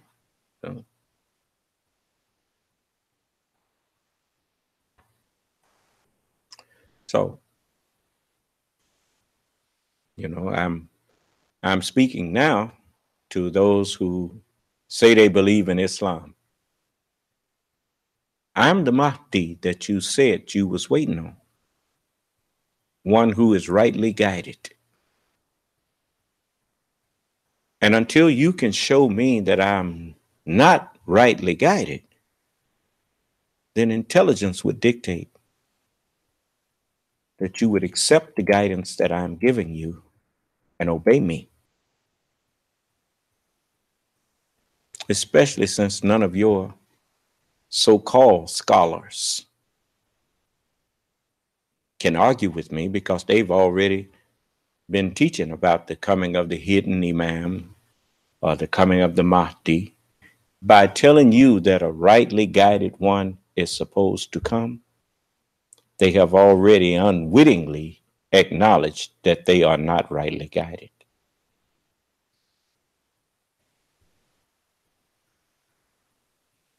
For if a rightly guided one is prophesied to come, then that's because right guidance is not here yet. So whatever they have been teaching you is wrong. Now point out what's wrong with what I'm teaching. This is your chance. Only thing most of you find wrong is that I'm black. That's what's wrong. And even Prophet Muhammad, I heard Minister Farrakhan remind y'all of some of this. He said that Prophet Muhammad told you to submit to authority, even if his skin is like soot and his hair like dried raisins.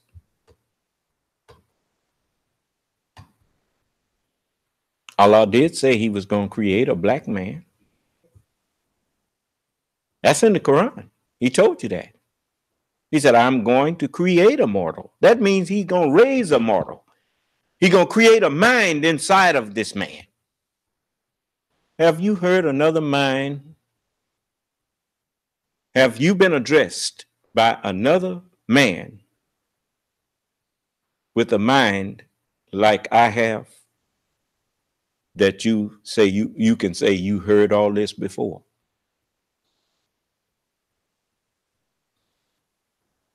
Tell me, who is the man that you heard all this before I spoke to you?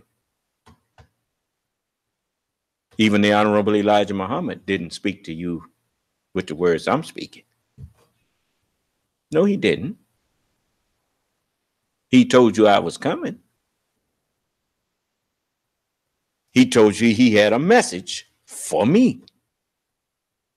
The black man that God was creating in America. Lord, this is me. You know what? They may not say it, but just like you, my people, black people, you know you feel a little proud of me. White people feel pretty proud of me too.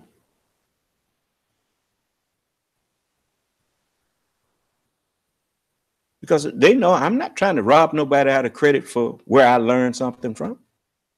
I learned plenty from them. The messenger told me, he said, study the devil. Jesus said, make to yourself friends of the mammon of unrighteousness, so that when it fails to bring you peace, then you'll be ready to be received into everlasting life. You see? First thing I had to realize is that what I learned from white people just wasn't enough. How would I know that? I first have to live in their world and try to practice and go after what they say is important. And then when I went after the things that people, look, I'm at a young age, I had diamond watches and rings to match. You see, I don't wear no jewelry. I've been through that. I did that. Them Longines Whitnauer watches with diamonds on the face of them. Longines was a very, very collector's. That wasn't no junk. It had white gold and rings. It had me alligator shoes. I had alligator shoes in all kind of colors. Tailor-made suits. And I wasn't hustling. I was working. Buying all that stuff. Got that stuff. And I was still just me. I was like that song that I heard. I think her name was Pinky Lee. She said, "Is that all there is?" She said when she was young, heard about the circus. Her dad took her to the circus. And she saw the elephants and the clowns and all of the things. And when it was all over, she said, "Is that all there is to a circus?" Well, if that's all there is, then let's just keep dancing. Huh? Break out the booze and let's have a ball, if that's all that there is. That's in the Bible. Solomon said, all is vanity and vexation of the spirit. That which has been will be. And that which will be has already been. There's nothing new under the sun. Well, wasn't he happy when he heard somebody say, "Behold, I make all things new"? Well, that's something worth living for. So, So I just, I look at this great country. And America the United States is a great country. You have to acknowledge that. But most people don't recognize where that greatness finds its roots.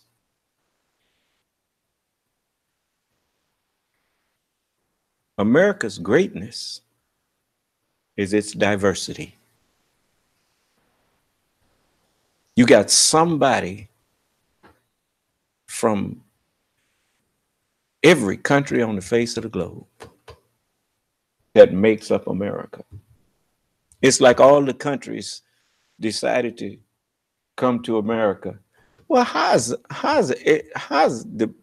people in other countries that's basically, just a couple of 2 or 3 nationalities, how are they gonna compete with the whole world? That which is what America is. It's a microcosm of the whole world. Naturally, the brain power in America is going to supersede everywhere else.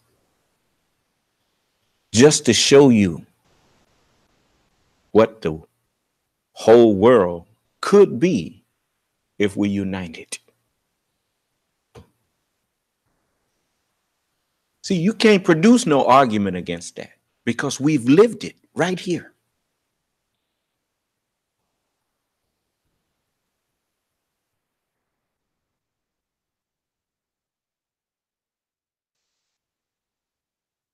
Oh.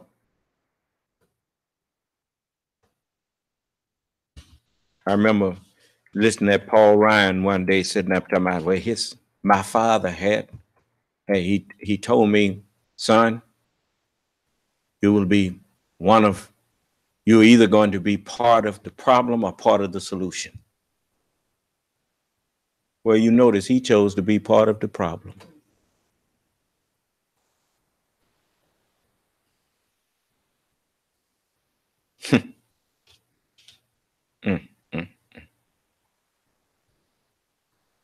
Instead of seeing that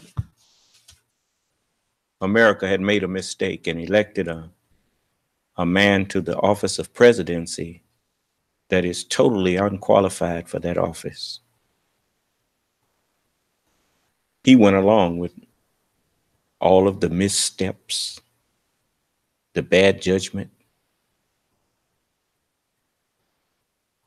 and helped to further undermine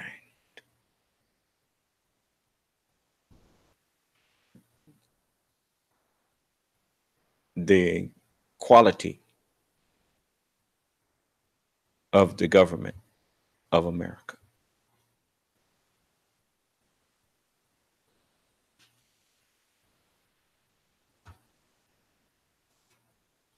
I remember a man stood up in Congress and yelled out while former President Obama was speaking, "You lie."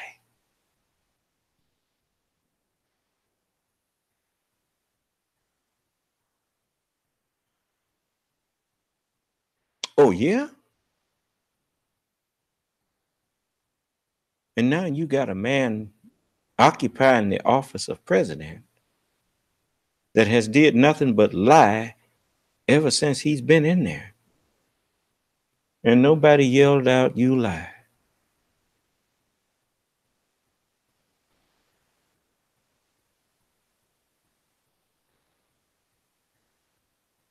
What, you think that I'm somehow, what? You think you hurting me by leaving Donald Trump in the office of president? Is that what you think? Tell me something. When the last time you looked at me?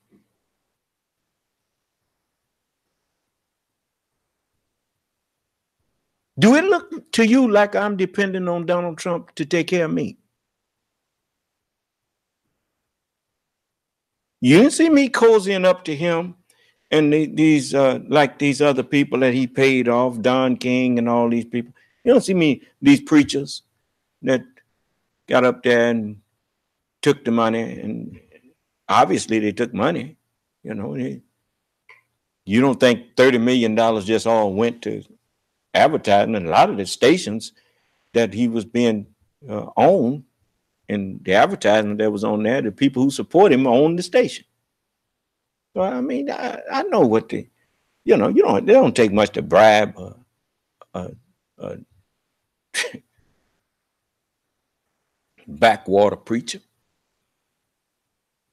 Give him $10,000. He can go. He do whatever you want done. Yeah, give it to him. Give him a little few crumbs. That's sad.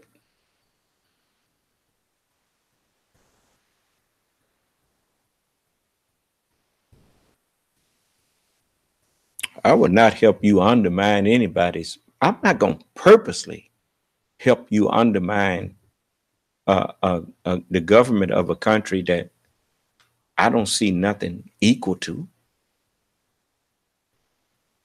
Yeah, America got a lot of issues. The United States ain't been no perfect. They sure ain't did right by us. But I ain't heard none of these people that you so in love with open their mouth and condemn nothing that they saw happening to us. A lot of them was over here in our communities doing business in the black community because America let them in here. And they knew what was going on. They didn't try to help us. One thing I will say about some of the Caucasian people in America, as I told you, if it had not been for some white people, there wouldn't have been no slave underground to try to alleviate some of our suffering. I haven't forgot about John Brown, who got killed because he took it upon himself to his belief in the Bible. He took it upon himself to take up the mantle of Moses and said, "Hear, O Israel, let my people go." So I don't forget that.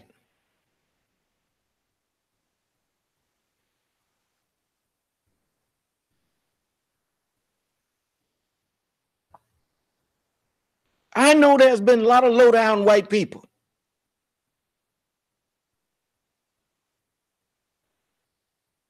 And I know that those who wasn't low down, they could have did more.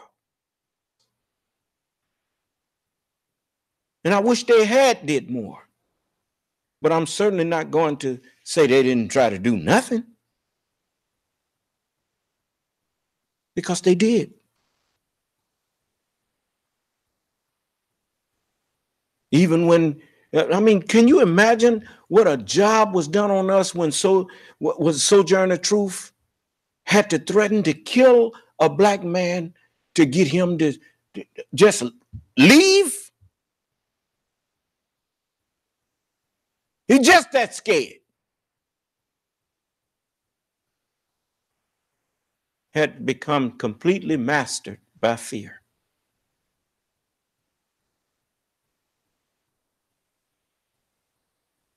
And you look at my people now in America, it don't take long to see that we are borderline insane. That's what the afflictions that have been put on us. We are borderline insane.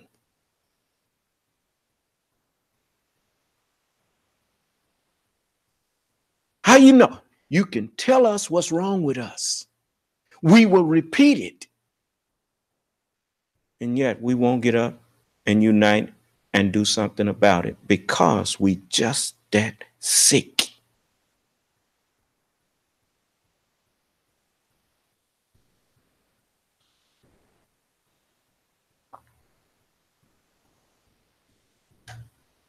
So the Honorable Elijah Muhammad told me that Allah told him to tell me that, brother, you have the hardest job of any man that ever lived.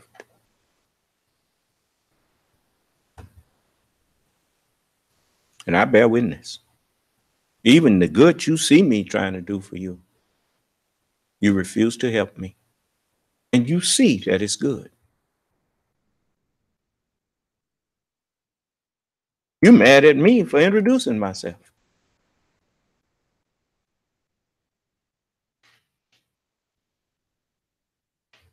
I introduced myself. I'm the Son of Man. I'm here to teach you the understanding of the scriptures, and you see me doing it. The Honorable Elijah Muhammad told you. He said, who will judge? He said, the Son of Man. Who is this Son of Man that you may question? He is a man that the Almighty God of the black man's nation made for the purpose of being the judge today. He is called and is known as the Son of Man.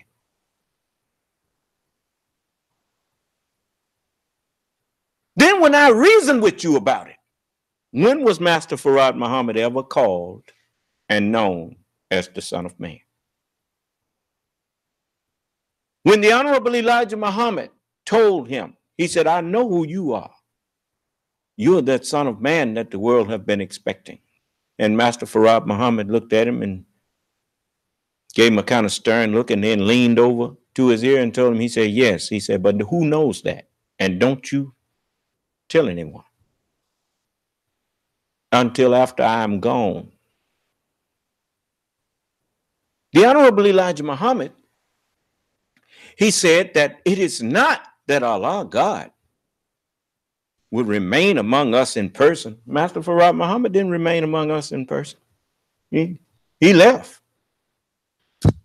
But he gave the Honorable Elijah Muhammad a teaching that would raise up one just like himself.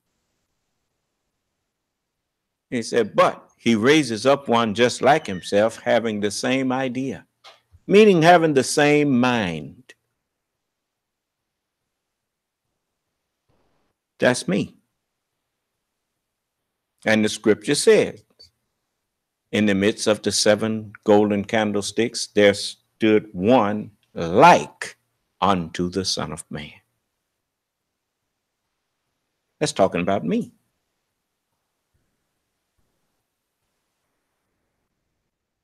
That's why he told the messenger, he said, you don't need me anymore. Because the sign of my birth was what brought him here in the first place. They knew that the sun would rise from the west because that's where the architect was murdered at and buried under a pile of rubbish. That's what white people and black people, but we got it from them. They used to say that that boy ain't talking nothing but some rubbish. So that told me what rubbish is. And when you look at the religious doctrine that they tried to teach me, talking about a man that they murdered 2,000 years ago, somehow supposed to save me from my sins, I never did believe that. From the time I was a little boy, that didn't make no sense. I didn't say I don't believe it. I just never did believe it. I wasn't gonna tell my mom and my daddy that ain't no. I just didn't. I didn't understand that, so I couldn't accept it. It did make no sense. In the world, that's gonna save me. Man got murdered 2,000 years ago. That's supposed to save me. Not to think about the people before that man got here. What happened to them? Did God give them a free pass, or he just threw them in hell and never had offered them no sign? Well, that means Moses didn't even get saved. And Ezekiel and Jeremiah and Isaiah, none of them got saved because they came before Jesus.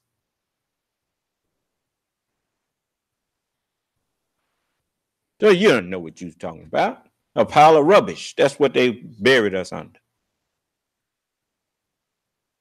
But the Honorable Elijah Muhammad had a master grip. He had the mind of a master. He called Master Farad Muhammad that. Master Farad Muhammad. And he gave the messenger what he had and showed him how to raise a dead man and keep me from slipping back into the grave. The messenger told me, he said, I'm going to put you up so high and then kick the ladder out from under you where you can't come down. Well, I knew it. I know what that meant now. I know too much to go back to acting like I was acting before I learned this. A good example was Malcolm X. Even when Malcolm left the Honorable Elijah Muhammad, he couldn't go back to doing what he was doing before the Honorable Elijah Muhammad taught him. He was forever changed as far as that went. He wasn't dirty red no more. And before it was over with, he realized that he never should have turned on the Honorable Elijah Muhammad. Now, these people that see in Minister Farrakhan, you know, Miss Jackson and the Mr. Butt, Minister Farrakhan told you that that was going to happen. Give me a minute. He told everybody that the Honorable Elijah Muhammad told him when everybody was praising him and whatnot. The messenger said, yes, he's very well known, all right. He didn't say, so if he turns hypocrite. No, he said, so when he turns hypocrite on me, the whole world will see him. Now, I want you to see this. Just a moment. I should say, I want you to hear this.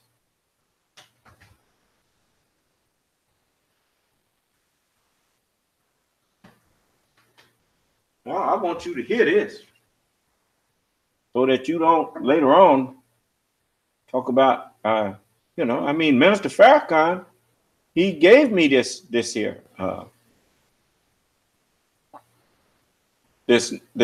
say out of his own mouth.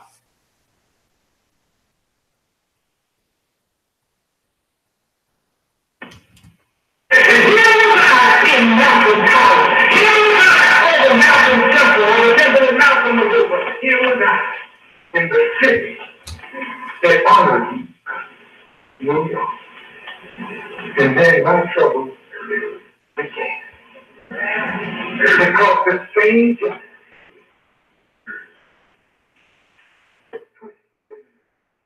Malcolm was now directed his brother Foster.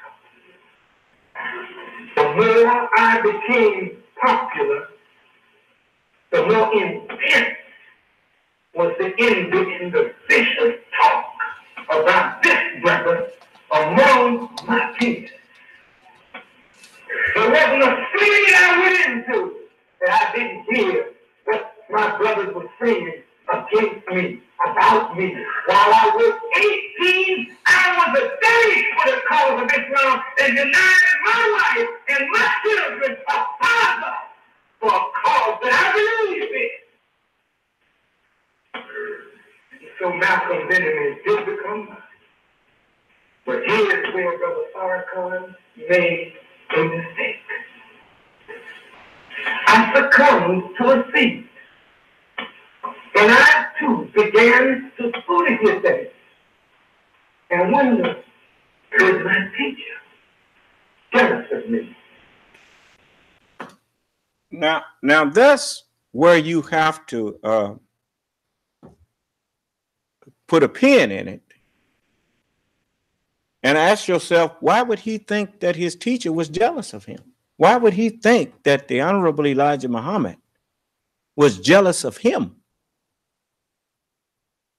And if he thought that, how do you reconcile saying you believe he's the messenger of God, and at the same time you think he's jealous of you?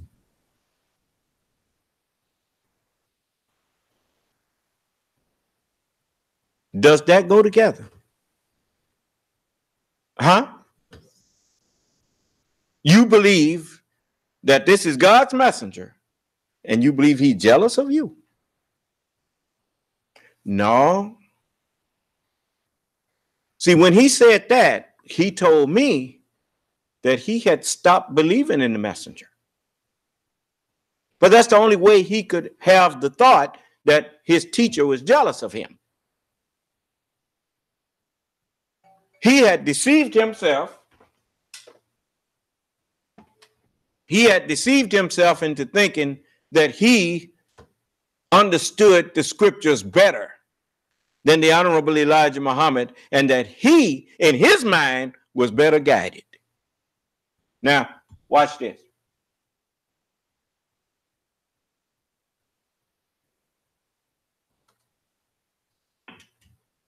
See, when you tell the truth, you help somebody else to see truth, even if the truth is against yourself. I love my leader and teacher, but I had a weak thought that came because my leader was so seeing. He looked at me one day at the table when everybody was praising Farrakhan. He hit the table and said, yes, he's very well known, all right. So that when he turns hypocrite on me, the whole world will see you. Now you see him with Scientology, when you know good and well the Honorable Elijah Muhammad wouldn't have been telling him to get over there to no Scientology. Right? You can't lay that on the Honorable Elijah Muhammad. So he, as the messenger said, so when he turns hypocrite on me. See, a hypocrite is someone who pretends to believe in something that they really don't believe in. If he truly believed in the teachings of the Honorable Elijah Muhammad, the Honorable Elijah Muhammad told us that Islam is the perfect civilized teaching. It don't need no outside help. What he say he found in Scientology that Islam obviously was lacking? No, he's practicing hypocrisy. Do you understand? And he used to teach on hypocrisy. He used to say, woe to the hypocrites. That's what Minister Farrakhan, he used to teach on that regularly. So that's hypocrisy. So you heard it from his own mouth. The messenger told him, so that when he turns hypocrite on me, the whole world will see him. That's when he thought the messenger was jealous of him. You understand? Well, it was no longer the messenger. It was just Elijah is jealous of me. Because he had stopped believing in the messenger a long time ago, before a long time before he started thinking like that. You see, you can't have them kind of thoughts about a man that you believe is God's representative. You just can't have them kind of thoughts. You wouldn't even let yourself entertain no thought like that. And your evil thought that you entertained about your Lord ruined you. You see, Allah didn't send no messenger here, but for one reason, that you should obey him. The head of every man is the messenger of God. The head demands obedience from the body. If you're not going to do what I say, best thing you can do is agitate the gravel, because I'm not here to follow you.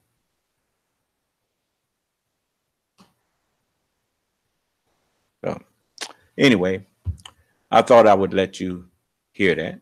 Now you understand that you just seeing the fulfillment of what the Honorable Elijah Muhammad told Minister Farrakhan. The whole world now sees that he done went astray. Ain't that what he said, the messenger said? So that when he turns hypocrite on me, the whole world will what?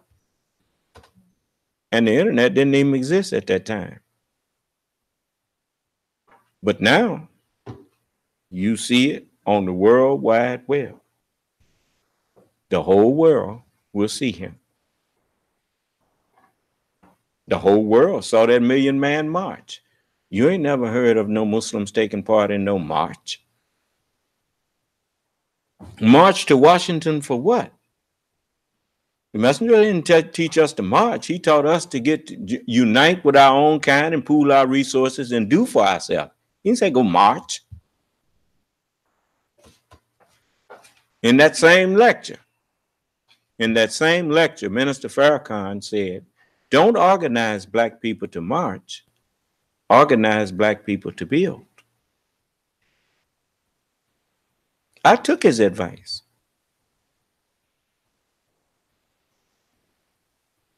I'm not here to feed into the false narrative of white superiority or white supremacy.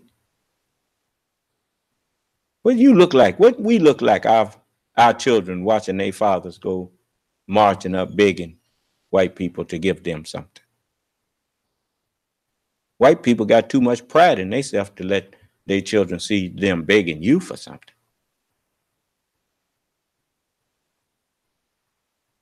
I don't think hard of them for having the pride in themselves to do for themselves. That's something that we need to start having.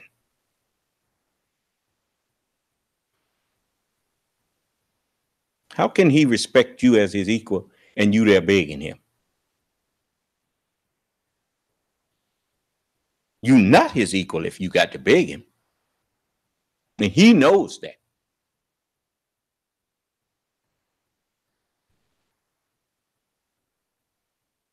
No, I'm not going to beg him. I'm going to tell you, let's get together and see what he's doing and do that for ourselves.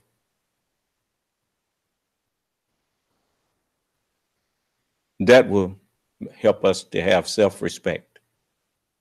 And that will make others who have self-respect respect us.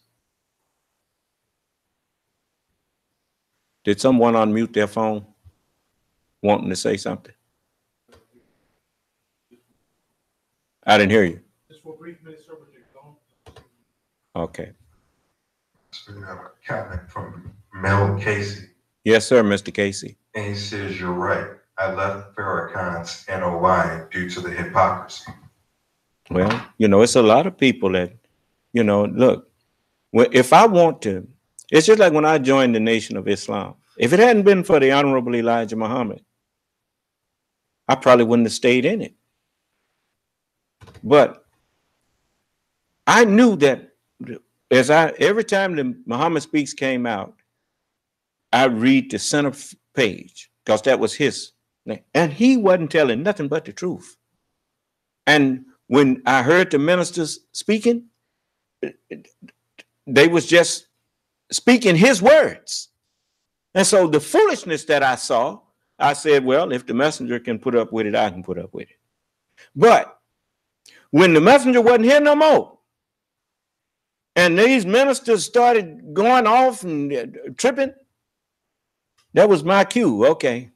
I remember the messenger said people thought it was a misprint, but I didn't.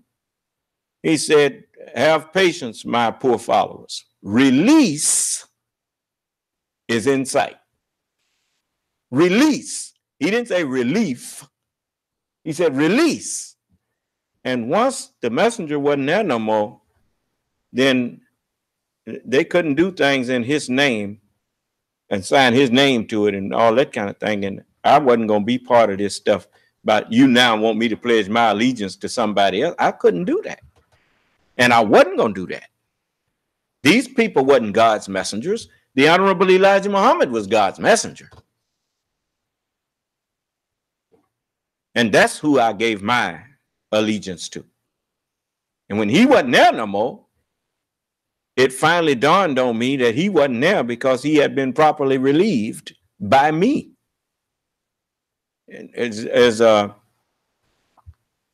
would say to General Mattis, remember the 5th General Order. to quit my post only when properly relieved.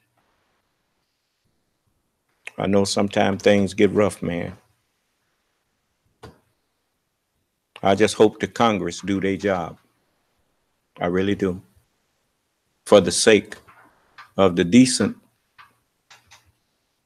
citizens of the United States. That's what I hope and pray. So, it is after 11. I'm gonna let y'all go unless somebody else had a question or something. Yeah, it's one more thing. If you recall, the Honorable Elijah Muhammad, when he was asked about naming people, he said, I could name you. He said, and he's not going to take the name away. He said, but he said, I don't want to be so smart to let him come and find me taking over his job. Now, he said, I'm expecting him here pretty soon. I'll let you hear it.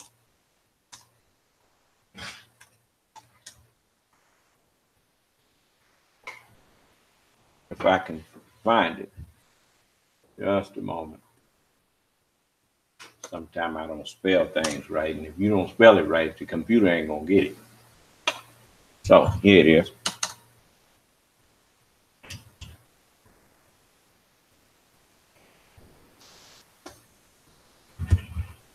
To me or asked me before I leave this stand, you're welcome to stand up and ask. Yes, sir, brother.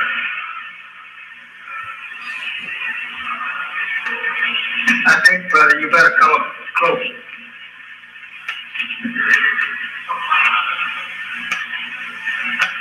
My hearing is not as keen as it used to be when I was young like you. I could hear a long way ago. Sir, you said something about that. You would have to go in the God's name. And I was, I think it's about maybe 4 or 5 years ago that I noticed a lot of friends of mine start naming their children after certain Asian names, you know. And I would like you to clear up whether that's no good, you know, and that you have to get a name from God. Is that you and all of your children can be named at once. And that's what you can get. I can name you. He's not going to take the name away that I give, but I don't want to be so smart to take over the naming of the people. I do know his name, and that's the name that you have to be naming. But I expect him here pretty soon. And I don't want them to come and find me taking over this job here pretty soon. And I don't want, but I expect him here pretty soon. And I don't want them to come and find me taking over this job. That one statement there was enough to remind everybody that anybody that was in the nation up to that point was not the person he was talking about. Farrakhan was already there. W.D. Muhammad was already there. All of the ministers, regional, Minister Abdul Karim, Minister Abdul Rahman, Minister Yusuf Shah, all of them was already in the nation. He said he was expecting somebody pretty soon. I'm the one that wasn't there. Silas was there. He was in the nation in 72. Royal was in the nation in 72. But I wasn't.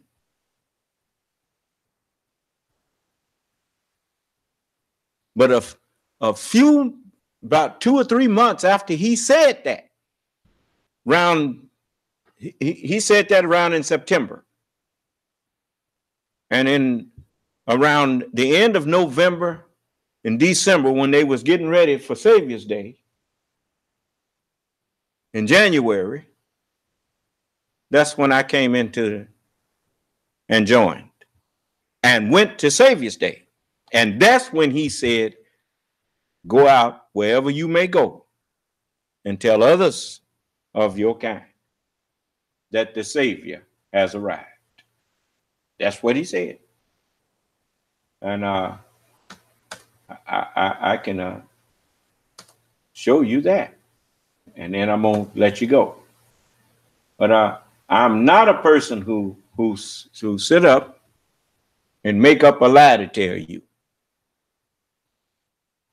I have a good memory because I used to get beat for lying if my mother caught me lying or whatever. But by growing up in the church, they used to give me long speeches for Christmas programs and stuff. And so I learned to listen. And I want you to listen to this.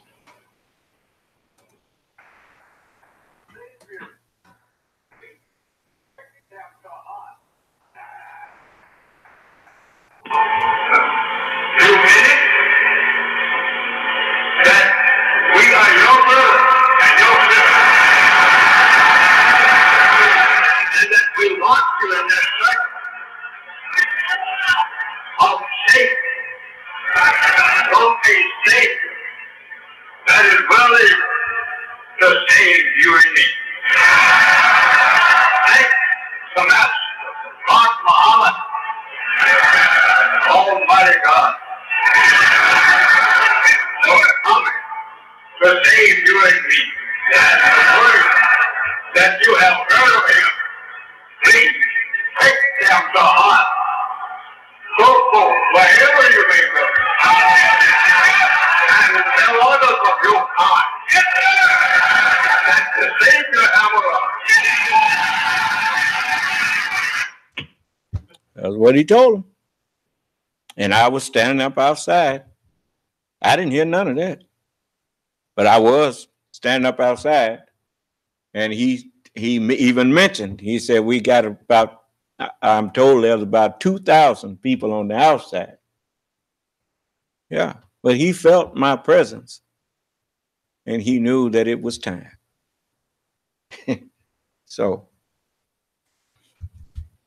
it's not like the people have an excuse. You don't have no excuse. If you was in the nation, I done showed you enough to make you understand that I'm the one that he was talking about. You just don't believe because you can't be God. You wanted to be God.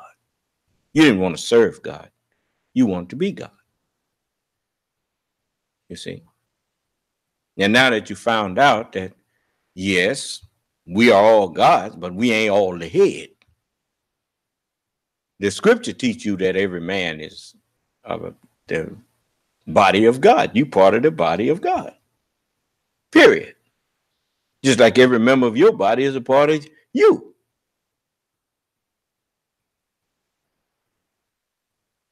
Every member of your body you refer to as yours.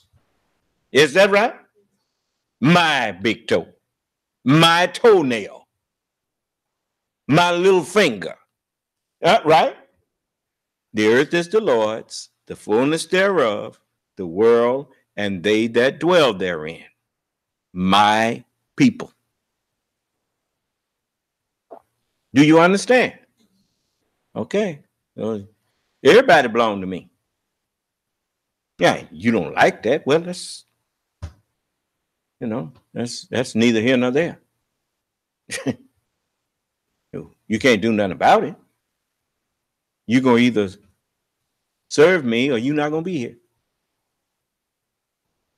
Why you would choose to not be here, I don't know. So if you can't be in charge, even though you don't know how, if you thought you knew how to be in charge, you'd be in here trying to put forth arguments to show me that you are better guided than me.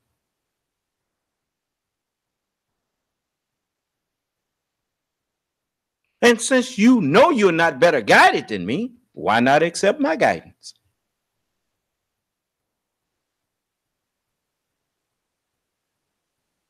Well, I'm not here to beg you. The messenger told you that I'm not to beg you. He said he's not a God to beg us.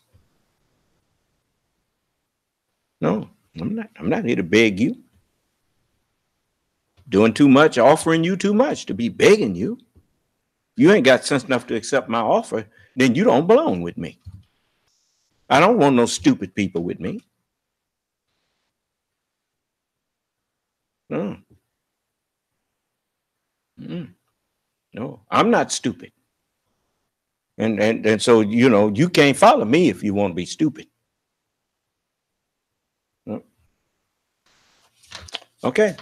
May Allah bless us, keep us safe, and in our right minds. May Allah's. Assalamu alaikum. Your conference recording has stopped.